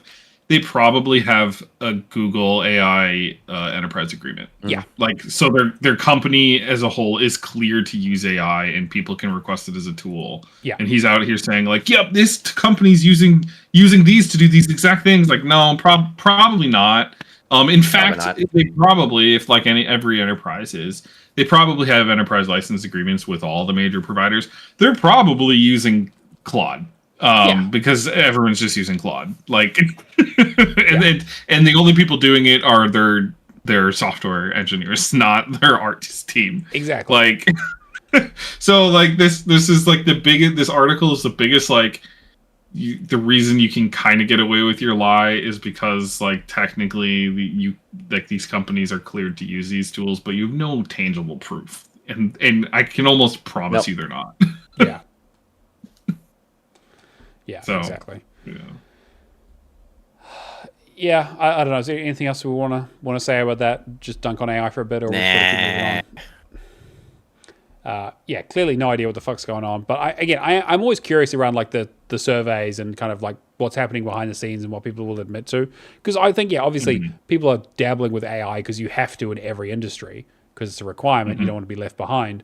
But I think we're just not seeing the results, and I don't think we will for a long, long time. And then this last news story here is Chris Avallone, who used to work at Obsidian, basically claims that Bethesda doesn't have the source code for Fallout New Vegas and wouldn't have any clue how to reassemble it even if they did, basically. Again, we've been talking around how there's like, the other worst kept secret of this industry is that there is a Fallout 3 remaster happening, and people have also speculated that maybe a Fallout New Vegas remaster will be kind of following with it. But I think maybe this throws some water on that around them going, well, if they're going to do it in the same way, they might have to build it from the ground up if they don't have the source code. I still think they should. I definitely think they should. If they built it from the ground up, it would still be like, not even like as a selfish consumer. I think they should, because I feel like it'd sell like crazy, and it'd be they'd get a return on investment by doing it. Definitely. And like, Obsidian is also owned by Microsoft. Like, it's not that big of a leap. Maybe. No. Again, like, but Bethesda weren't the ones who did the Oblivion remaster. Like, they co-developed it with, was it Virtuous? And so, like, I'm sure Virtuous will be doing the other work for other bits and pieces. Like, Microsoft are not short of studios they need to get work done. You know. They can just hire some fucking Nexus mod developer who's already done 90% of the work for them. Yeah. They're good. Be smart. Yeah. Just Microsoft will just goes like Bethesda, Obsidian, now Kiss, and go hire somebody from Nexus Mods. Just feed the Fallout 3 code into Copilot and tell it to New Vegas it. Boom. Done. Easy peasy. AI to I mean, to be fair, they I'd couldn't make it actually- much more broken than New Vegas was on launch. They fix it somehow. AI Yeah, makes it it might better. actually work Like, oh, better. well, I'd love to see what happens from that. Just give Copilot Fallout 3 source code and say, go read here's the source code for Fallout 3. Here's the wiki for Fallout New Vegas. Go make Fallout New Vegas based off of a derivative don't of give them source ideas. code. They might actually try that. Jesus Christ. Like, I'm just imagining that's going to develop a Mr. House style personality and just kind of go off the rails immediately. yes, man, that'd be cool. All right. I'll quickly go through the Game Pass updates. We got Vampire Crawlers that joined on the 23rd. Kiln is coming. Just came on the 23rd as well. I haven't heard much about that yet, actually. Alpha Leon is coming 28th. Trepang 2 is coming on the 29th. Heroes of Might and Magic Olden Era come for PC on the 30th. Sledding Game and Terratech Legion on the 30th as well. And then Final Fantasy V is coming on May 5th. And then stuff leaving, we have Citizen Sleeper, Creatures of Ava, Dragon Ball Xenoverse 2, Endless Legend for Windows, Goat Simulator and its remaster, Hunt Showdown and its Windows stack, Revenge of the Savage Planet and its Windows stack, NHL 24 and its Xbox One stack. Pretty big list. Creatures of Ava and Citizen Sleeper are probably... Oh, well, Goat Simulator is a nice, easy one to do, actually, if you need to pick from that. And Revenge of the Savage Planet was our Game of the Year, so I would definitely recommend giving that a go before it leaves. We also have the Patreon, patreon.com/HallOfGamers if you want to help support the show. A huge thank you to Old Mate Clown, Cavalier07, Hack and Pone, Kung Fu Skills, Happy Moogles, Admiral Lawson, Tolerator, Lee Howard, Left Legacy, and Venoms AU. We literally couldn't afford to do the show without you guys, so thank you all so much. I know we're not doing a lot with the Patreon at the moment, but I will Keep an eye out for Unks. Oops all Unks. Yes, exactly. Yeah, we got plans for Oops All Unks. Yep. So that's content. I've also used some of the funds from the Patreon as well as some of my own to generate some new music for the podcast that is currently in the works. So we'll be putting that on the Patreon probably this weekend, and then we'll see if we got some ideas, get some feedback maybe, and then you'll be able to hear it either maybe not this episode, but maybe the next one. We'll see how it goes. We're still trying to finalize bits and pieces, but yeah, that's what we're using the money for. So I hope you guys enjoy it. And then we have the monthly theme, which we're actually just about the end of April, but March and April has been everyone was Kung Fu fighting. You got to play games where you engage in unarmed combat. So you got a couple of days left to chuck those in the Discord channel. Let us know what you've been playing before the end of next week, and then we'll have a new one posted on the Discord, and we'll talk about it next week. All right, what have you guys been playing? Shane, let's start with you. My entire life has been Abiotic Factor.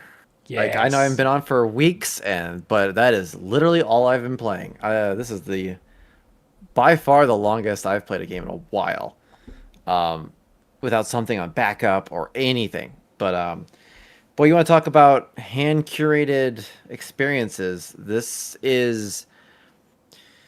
You go into it, it does feel a little bit like a open world game. It's not. Right. It really isn't. It's definitely far more of a straightforward survival adventure game.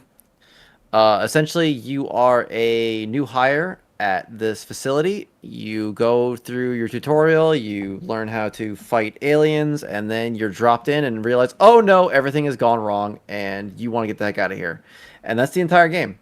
You are just stumbling through everything this facility is doing, and it gets wackier and wilder as you go, and you're just trying to get out of this place. You don't want to be at work anymore. So, You do that by adventuring through different sectors of the facility. Soon you are traveling to other universes, and Bill, you have to eat, you have to sleep, you have to poop, you have to drink water. Uh, yeah, it's a really cool. I don't know why it itches my brain so well, but I just cannot stop. I should have been done already. Right, I we gotta definitely say, should have like, the probably game finished this is by not now. that long, right?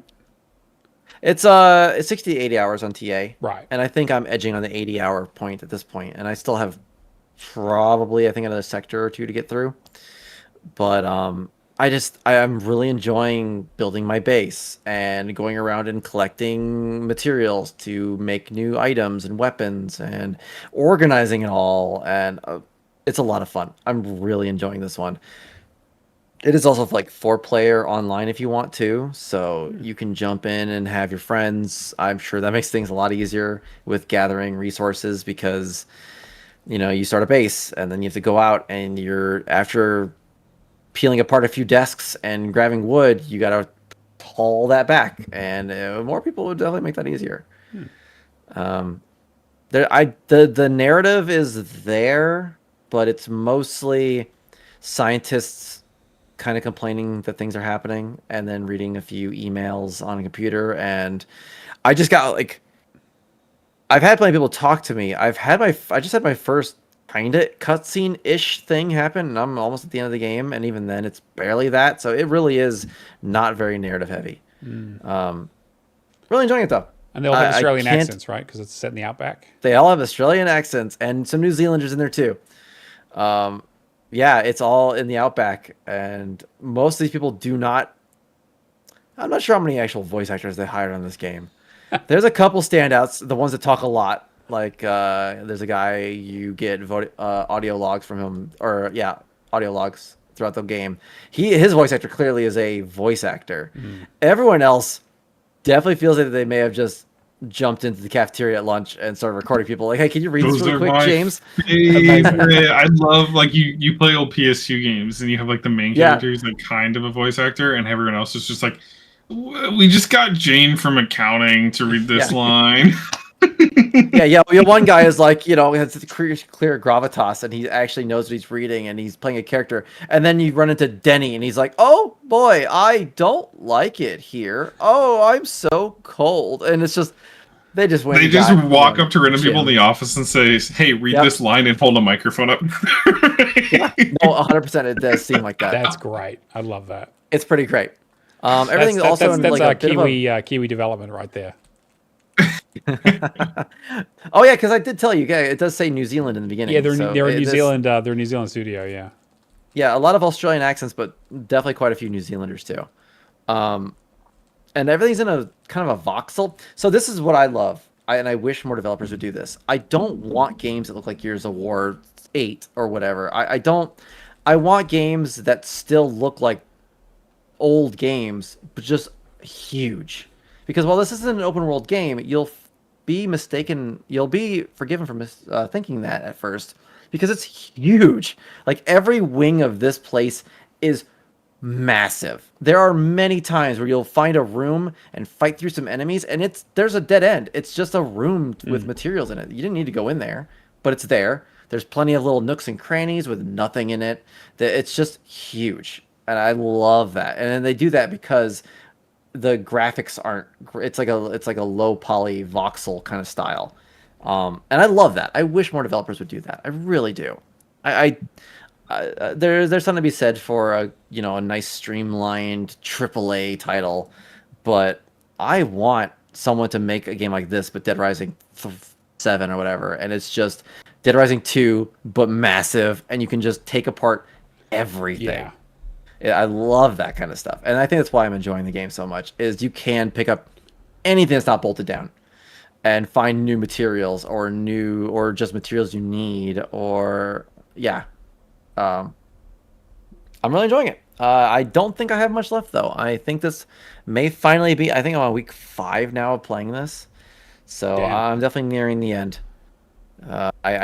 Things are occurring that feel very endgamey, and they're starting to reveal some final threads of this. What's going on? I'm like, oh, Okay, I think I understand a few things that have been going on now.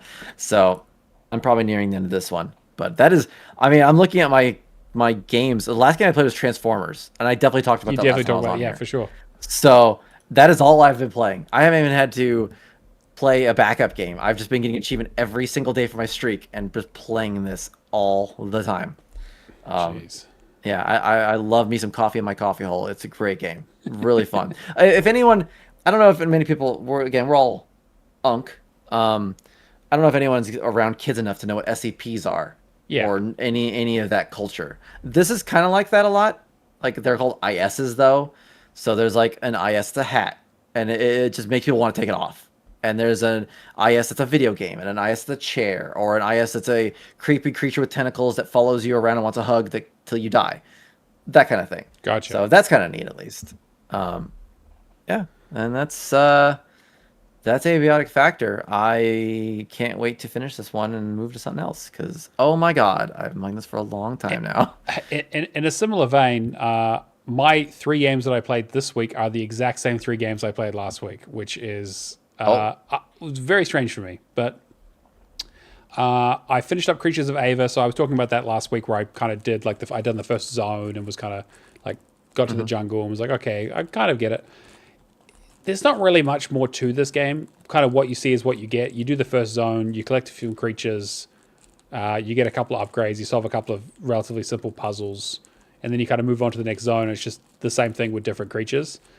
There's like a slightly interesting narrative running through it. I think maybe that's the strongest part of the game, kind of talking about like what this planet is and like life cycles and like understanding people's different tribes' view of how they view their life and you know what it means to preserve things and that kind of stuff. So like, there was a slightly interesting story.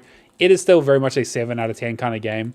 It's got almost a 4.0 ratio, and I think almost all of that is due down to the collectibles. There's so much missable stuff in this game. Thankfully, you have multiple save slots, and I kept heaps of backups, but I didn't have to use any of them. I did nearly miss one thing that nearly made me throw my controller, but I managed to fix it. But Good. yeah, like I enjoyed it, but it would be great if there was like a TA walkthrough would be really great for this. But it's mostly self-explanatory. You just have to make sure you do all your checklist stuff before you move on to the next zone. Yeah. I really enjoyed what I did. I did preview it when it came out, and I enjoyed it. It was definitely one I wanted to get around to, but Abiotic Factor's taking up so much time. I don't think I'll hit it before it leaves.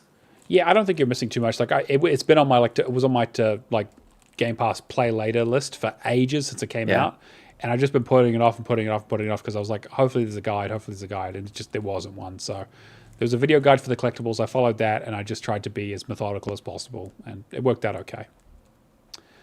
The other thing I've been playing a bit more is Final Fantasy 12. So I am basically done with the story right at the end, basically at the point of no return before you go to the big fortress. I'm now going around collecting all the espers and doing all the hunts and getting all the spells and everything. Yeah, I'll kind of repeat some of what I said last week, but it was really interesting to play this game and realize that, when I played this as a kid, I basically finished the first act, and that was kind of it, and that took me like 30 hours. And it took me now 30 hours. Obviously, there's like speed up in this game, so it's a lot easier, but it took me about 30 hours to get through the story and be like, okay, actually, no, there's a lot more game here that I did not get to.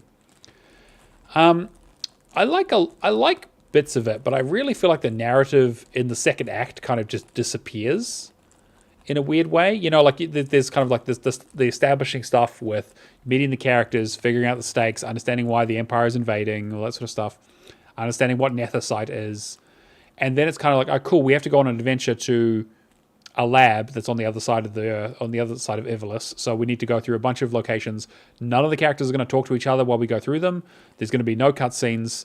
We're just kind of going to trudge on, and like the narrative development of this game is just kind of going to vanish until we get to the third act where the big thing is revealed and we figure out what Nethicite actually is and all that kind of stuff. And you go to the lighthouse and then it kind of like kicks in again and kind of this big decision stuff.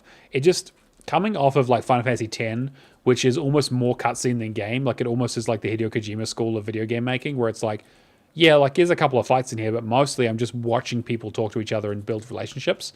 It was really interesting to see like Final Fantasy 12 is a very mechanical game, with like the gambit system and like loadouts and setups and equipment, and like like again, it has the job system, which the other ones don't, and that kind of stuff. So yeah, like I didn't enjoy it as much as I was hoping I was going to enjoy it, but I'm still glad that I got through it and got to experience it, because I think it was one of those blind spots where I was like, I played a little bit of it as a kid, but just did not experience that full game.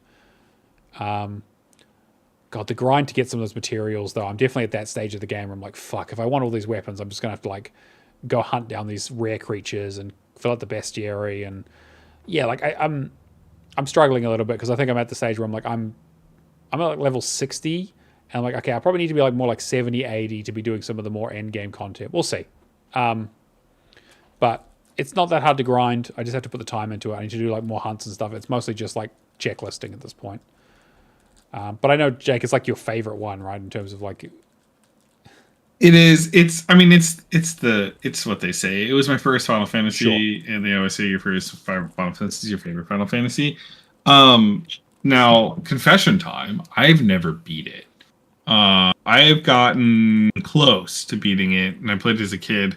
I haven't started. I dived it a long time ago. I really should just go finish it. And also, I played it when I first played it. I played it at a time where, admittedly, I was not paying as much attention to narrative. Sure. In games, like I was watching the cutscenes, but I wasn't absorbing what was going on.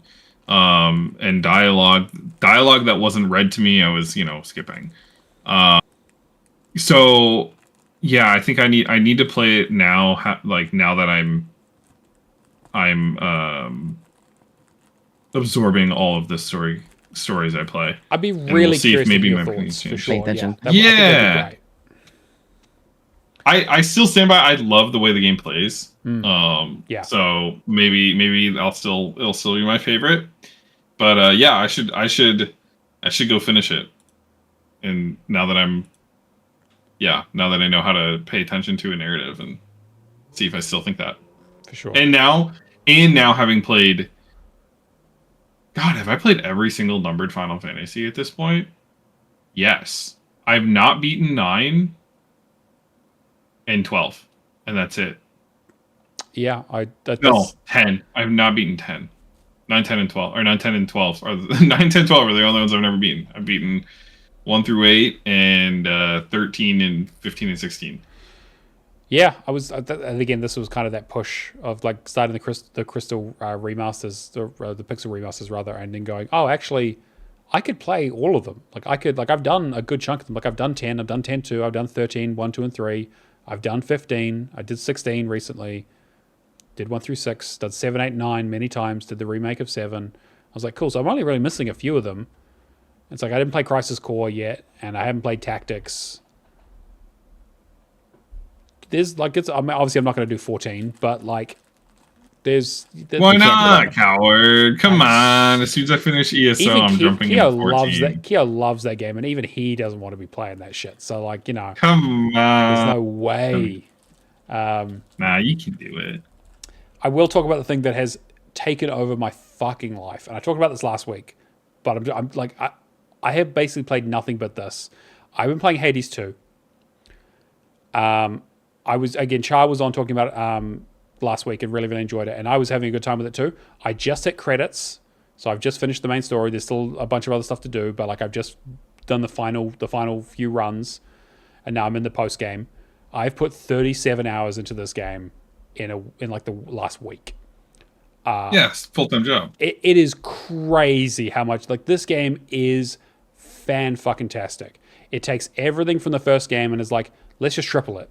Like, it's like, oh, it's like, yeah, you like having those same 4 levels? Let's just do a whole nother route that you can do that has another 4 levels. Different bosses, different NPCs, different boons, different structures, different materials. Like, it is the like Gears of War 2 to Gears of War 1 thing where they're like, we had a really good idea with the first game. And again, like Supergiant doesn't really do sequels, right? This is the first time I've done them. And I know a lot of people were like, Hades 2, that's kind of a weird thing for them to change. I mean, Hades was great. It was a huge success for them. But it is kind of a little bit sad that they weren't going to do something interesting like when they went from like Bastion and Transistor. This game is fantastic. Like, this is like, it probably shouldn't end up on my Game of the Year list because it is a port technically, but it probably will be somewhere on my top 10. We'll see. It is like, I cannot stop playing it. Like I had to drag myself away from playing it this afternoon to come and do this, and I'm probably going to jump straight back on as soon as we're done here. It's just like it has so many, like it hits those dopamine things of being like, cool, here's all your prophecies, here's all the things you can do, here's all the boons you need to collect, here's all the duo boons, here's the legendary boons, here are all the builds, here's 6 different weapons, here's all the alternate forms for them, here's how you upgrade them, here's some currency you get from going up, here's some currency you get from going down, here's some stuff that you do for like crafting, like building upgrades. There's an arena mode where they basically go, cool, here's a set level with a set weapon and a set bunch of abilities, try and get through it. Like, it's the kind of stuff where you're like, how did this not make it into the original game? It's so brilliant. I've still got a lot to go. I need to, like, again, I still haven't even touched the stuff where you like rank up the difficulty by adding different modifiers to make the game more difficult. That's kind of the next step. It's a 10 out of 10 game. It's a like absolutely fantastic fucking video game. Like, near perfect in terms of its craft. The only things is, like, it's a roguelite, so like you see the same enemies and the same bosses and that sort of stuff, and like, you know, I've got to the stage where I was like, I've done most of the bosses with most of the weapons, so I've kind of got the idea down. I still have more things to collect. I think the where Hades 1 suffered was, you know, getting to that epilogue, and I think it'll be the same here too, is I'm going to be replaying the same things over and over again, trying to trigger quests and quest lines and dialogue things. And because like there's so much RNG around, like, oh, you know, if you've beaten this boss fight or you made this change, then it's like, well, the dialogue I'm waiting for is actually 3 dialogues back, and I only get 1 dialogue per run with this character, so I just need to like rerun this like 17 times or whatever. So that's probably going to wear a bit thin, but right now I'm in the midst of it. I need to, I was struggling to put it down to play other things, and I need to find another backup game, something else to play, so I can take a break from this, because I know I'm gonna get burnt out, and I'm trying to not completely blitz it like I did with Hades 1. But it's fantastic. Like, it's a must play, even for someone who doesn't like roguelites. My girlfriend doesn't 100% games. She's trying to 100% Hades too. Yeah. She keeps saying how she needs to play these other games and knows all the other games she works on, or she needs to like get to every single night. She just pulls out the Switch 2 and boots up Hades 2. That's so easy. She's been doing that since it came out. And like a run usually doesn't take more than 30 minutes. You know, like, it's so easy to just go, oh, I'll just do another run. And like I've been up till like 3 a.m. the last few days. Like, it's bad. But yeah, so that's me. I still haven't played the first game. Mm-hmm.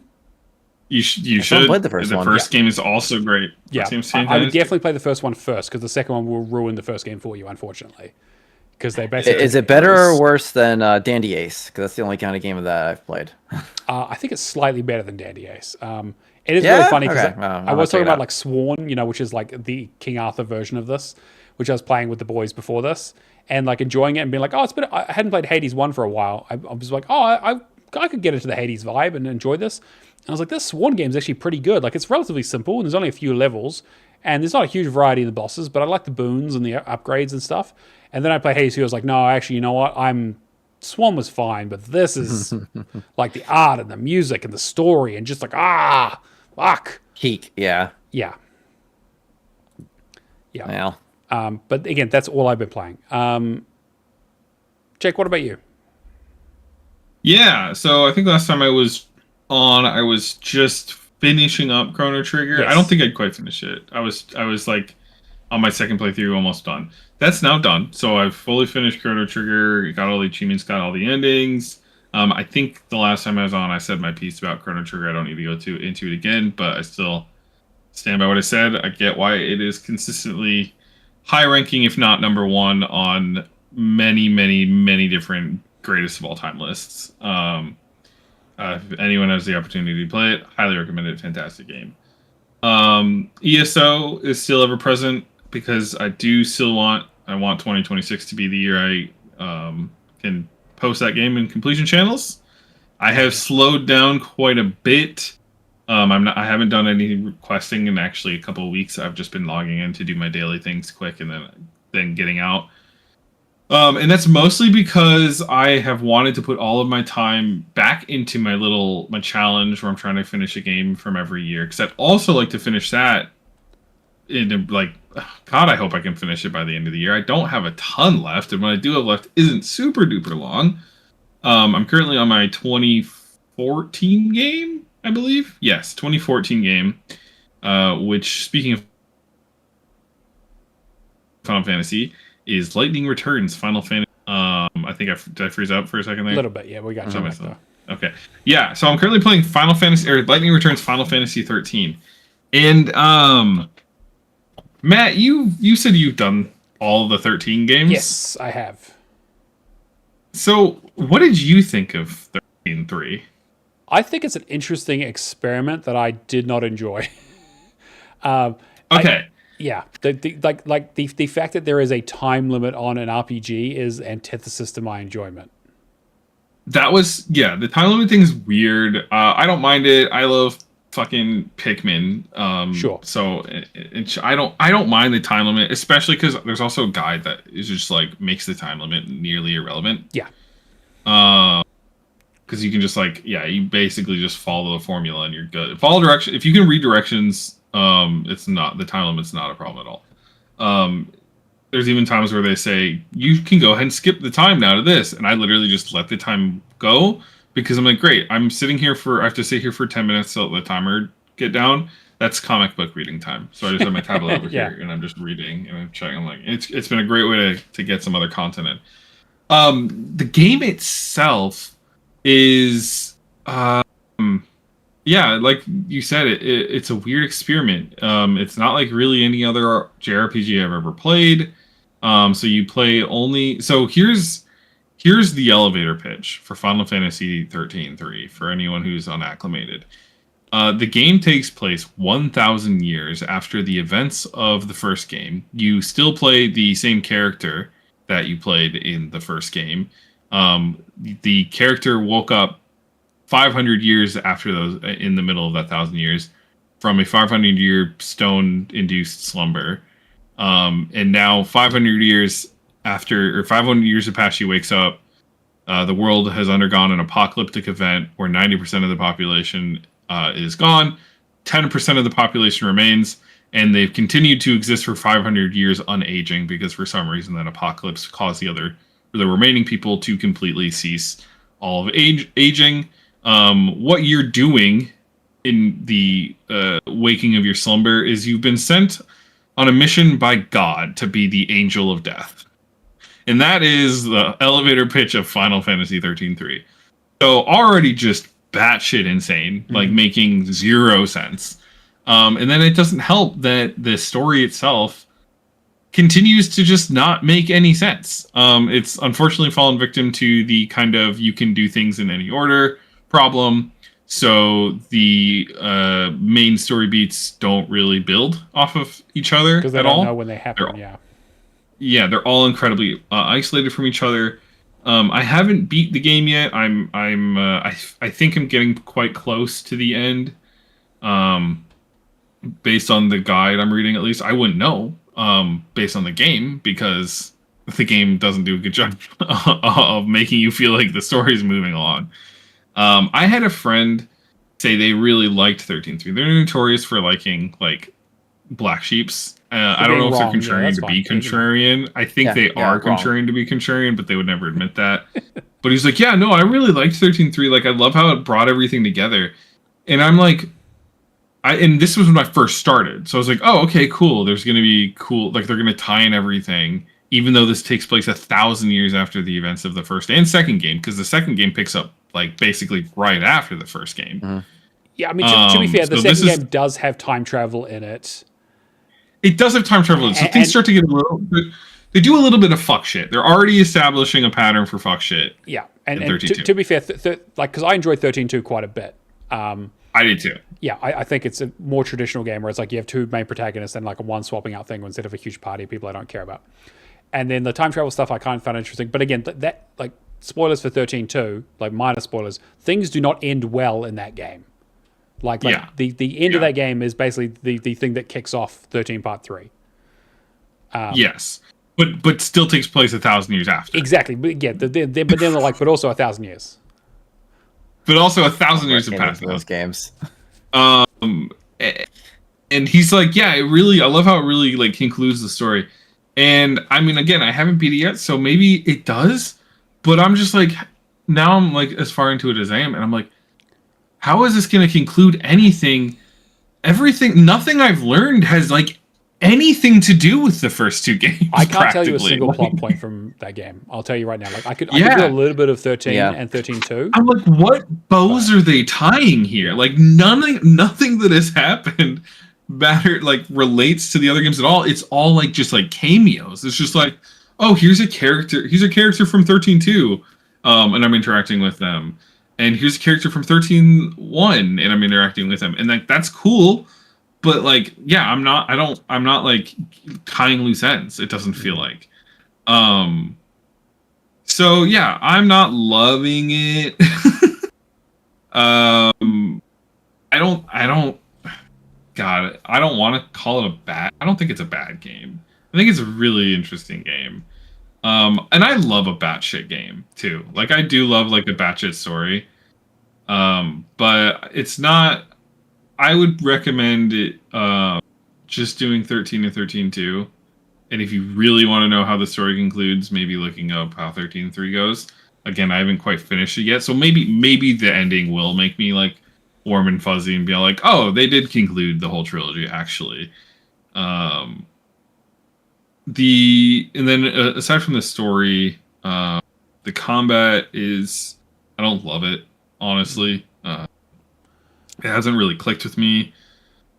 I don't feel like I'm getting really more powerful. You don't level. There's no leveling in the game. You unlock different outfit sets that do different things and different skills, and it's all in your gear. Your damage input is all in your gear, and questing. You get like stat increases via doing quests, which is a really interesting way of handling it, and I actually do really like that.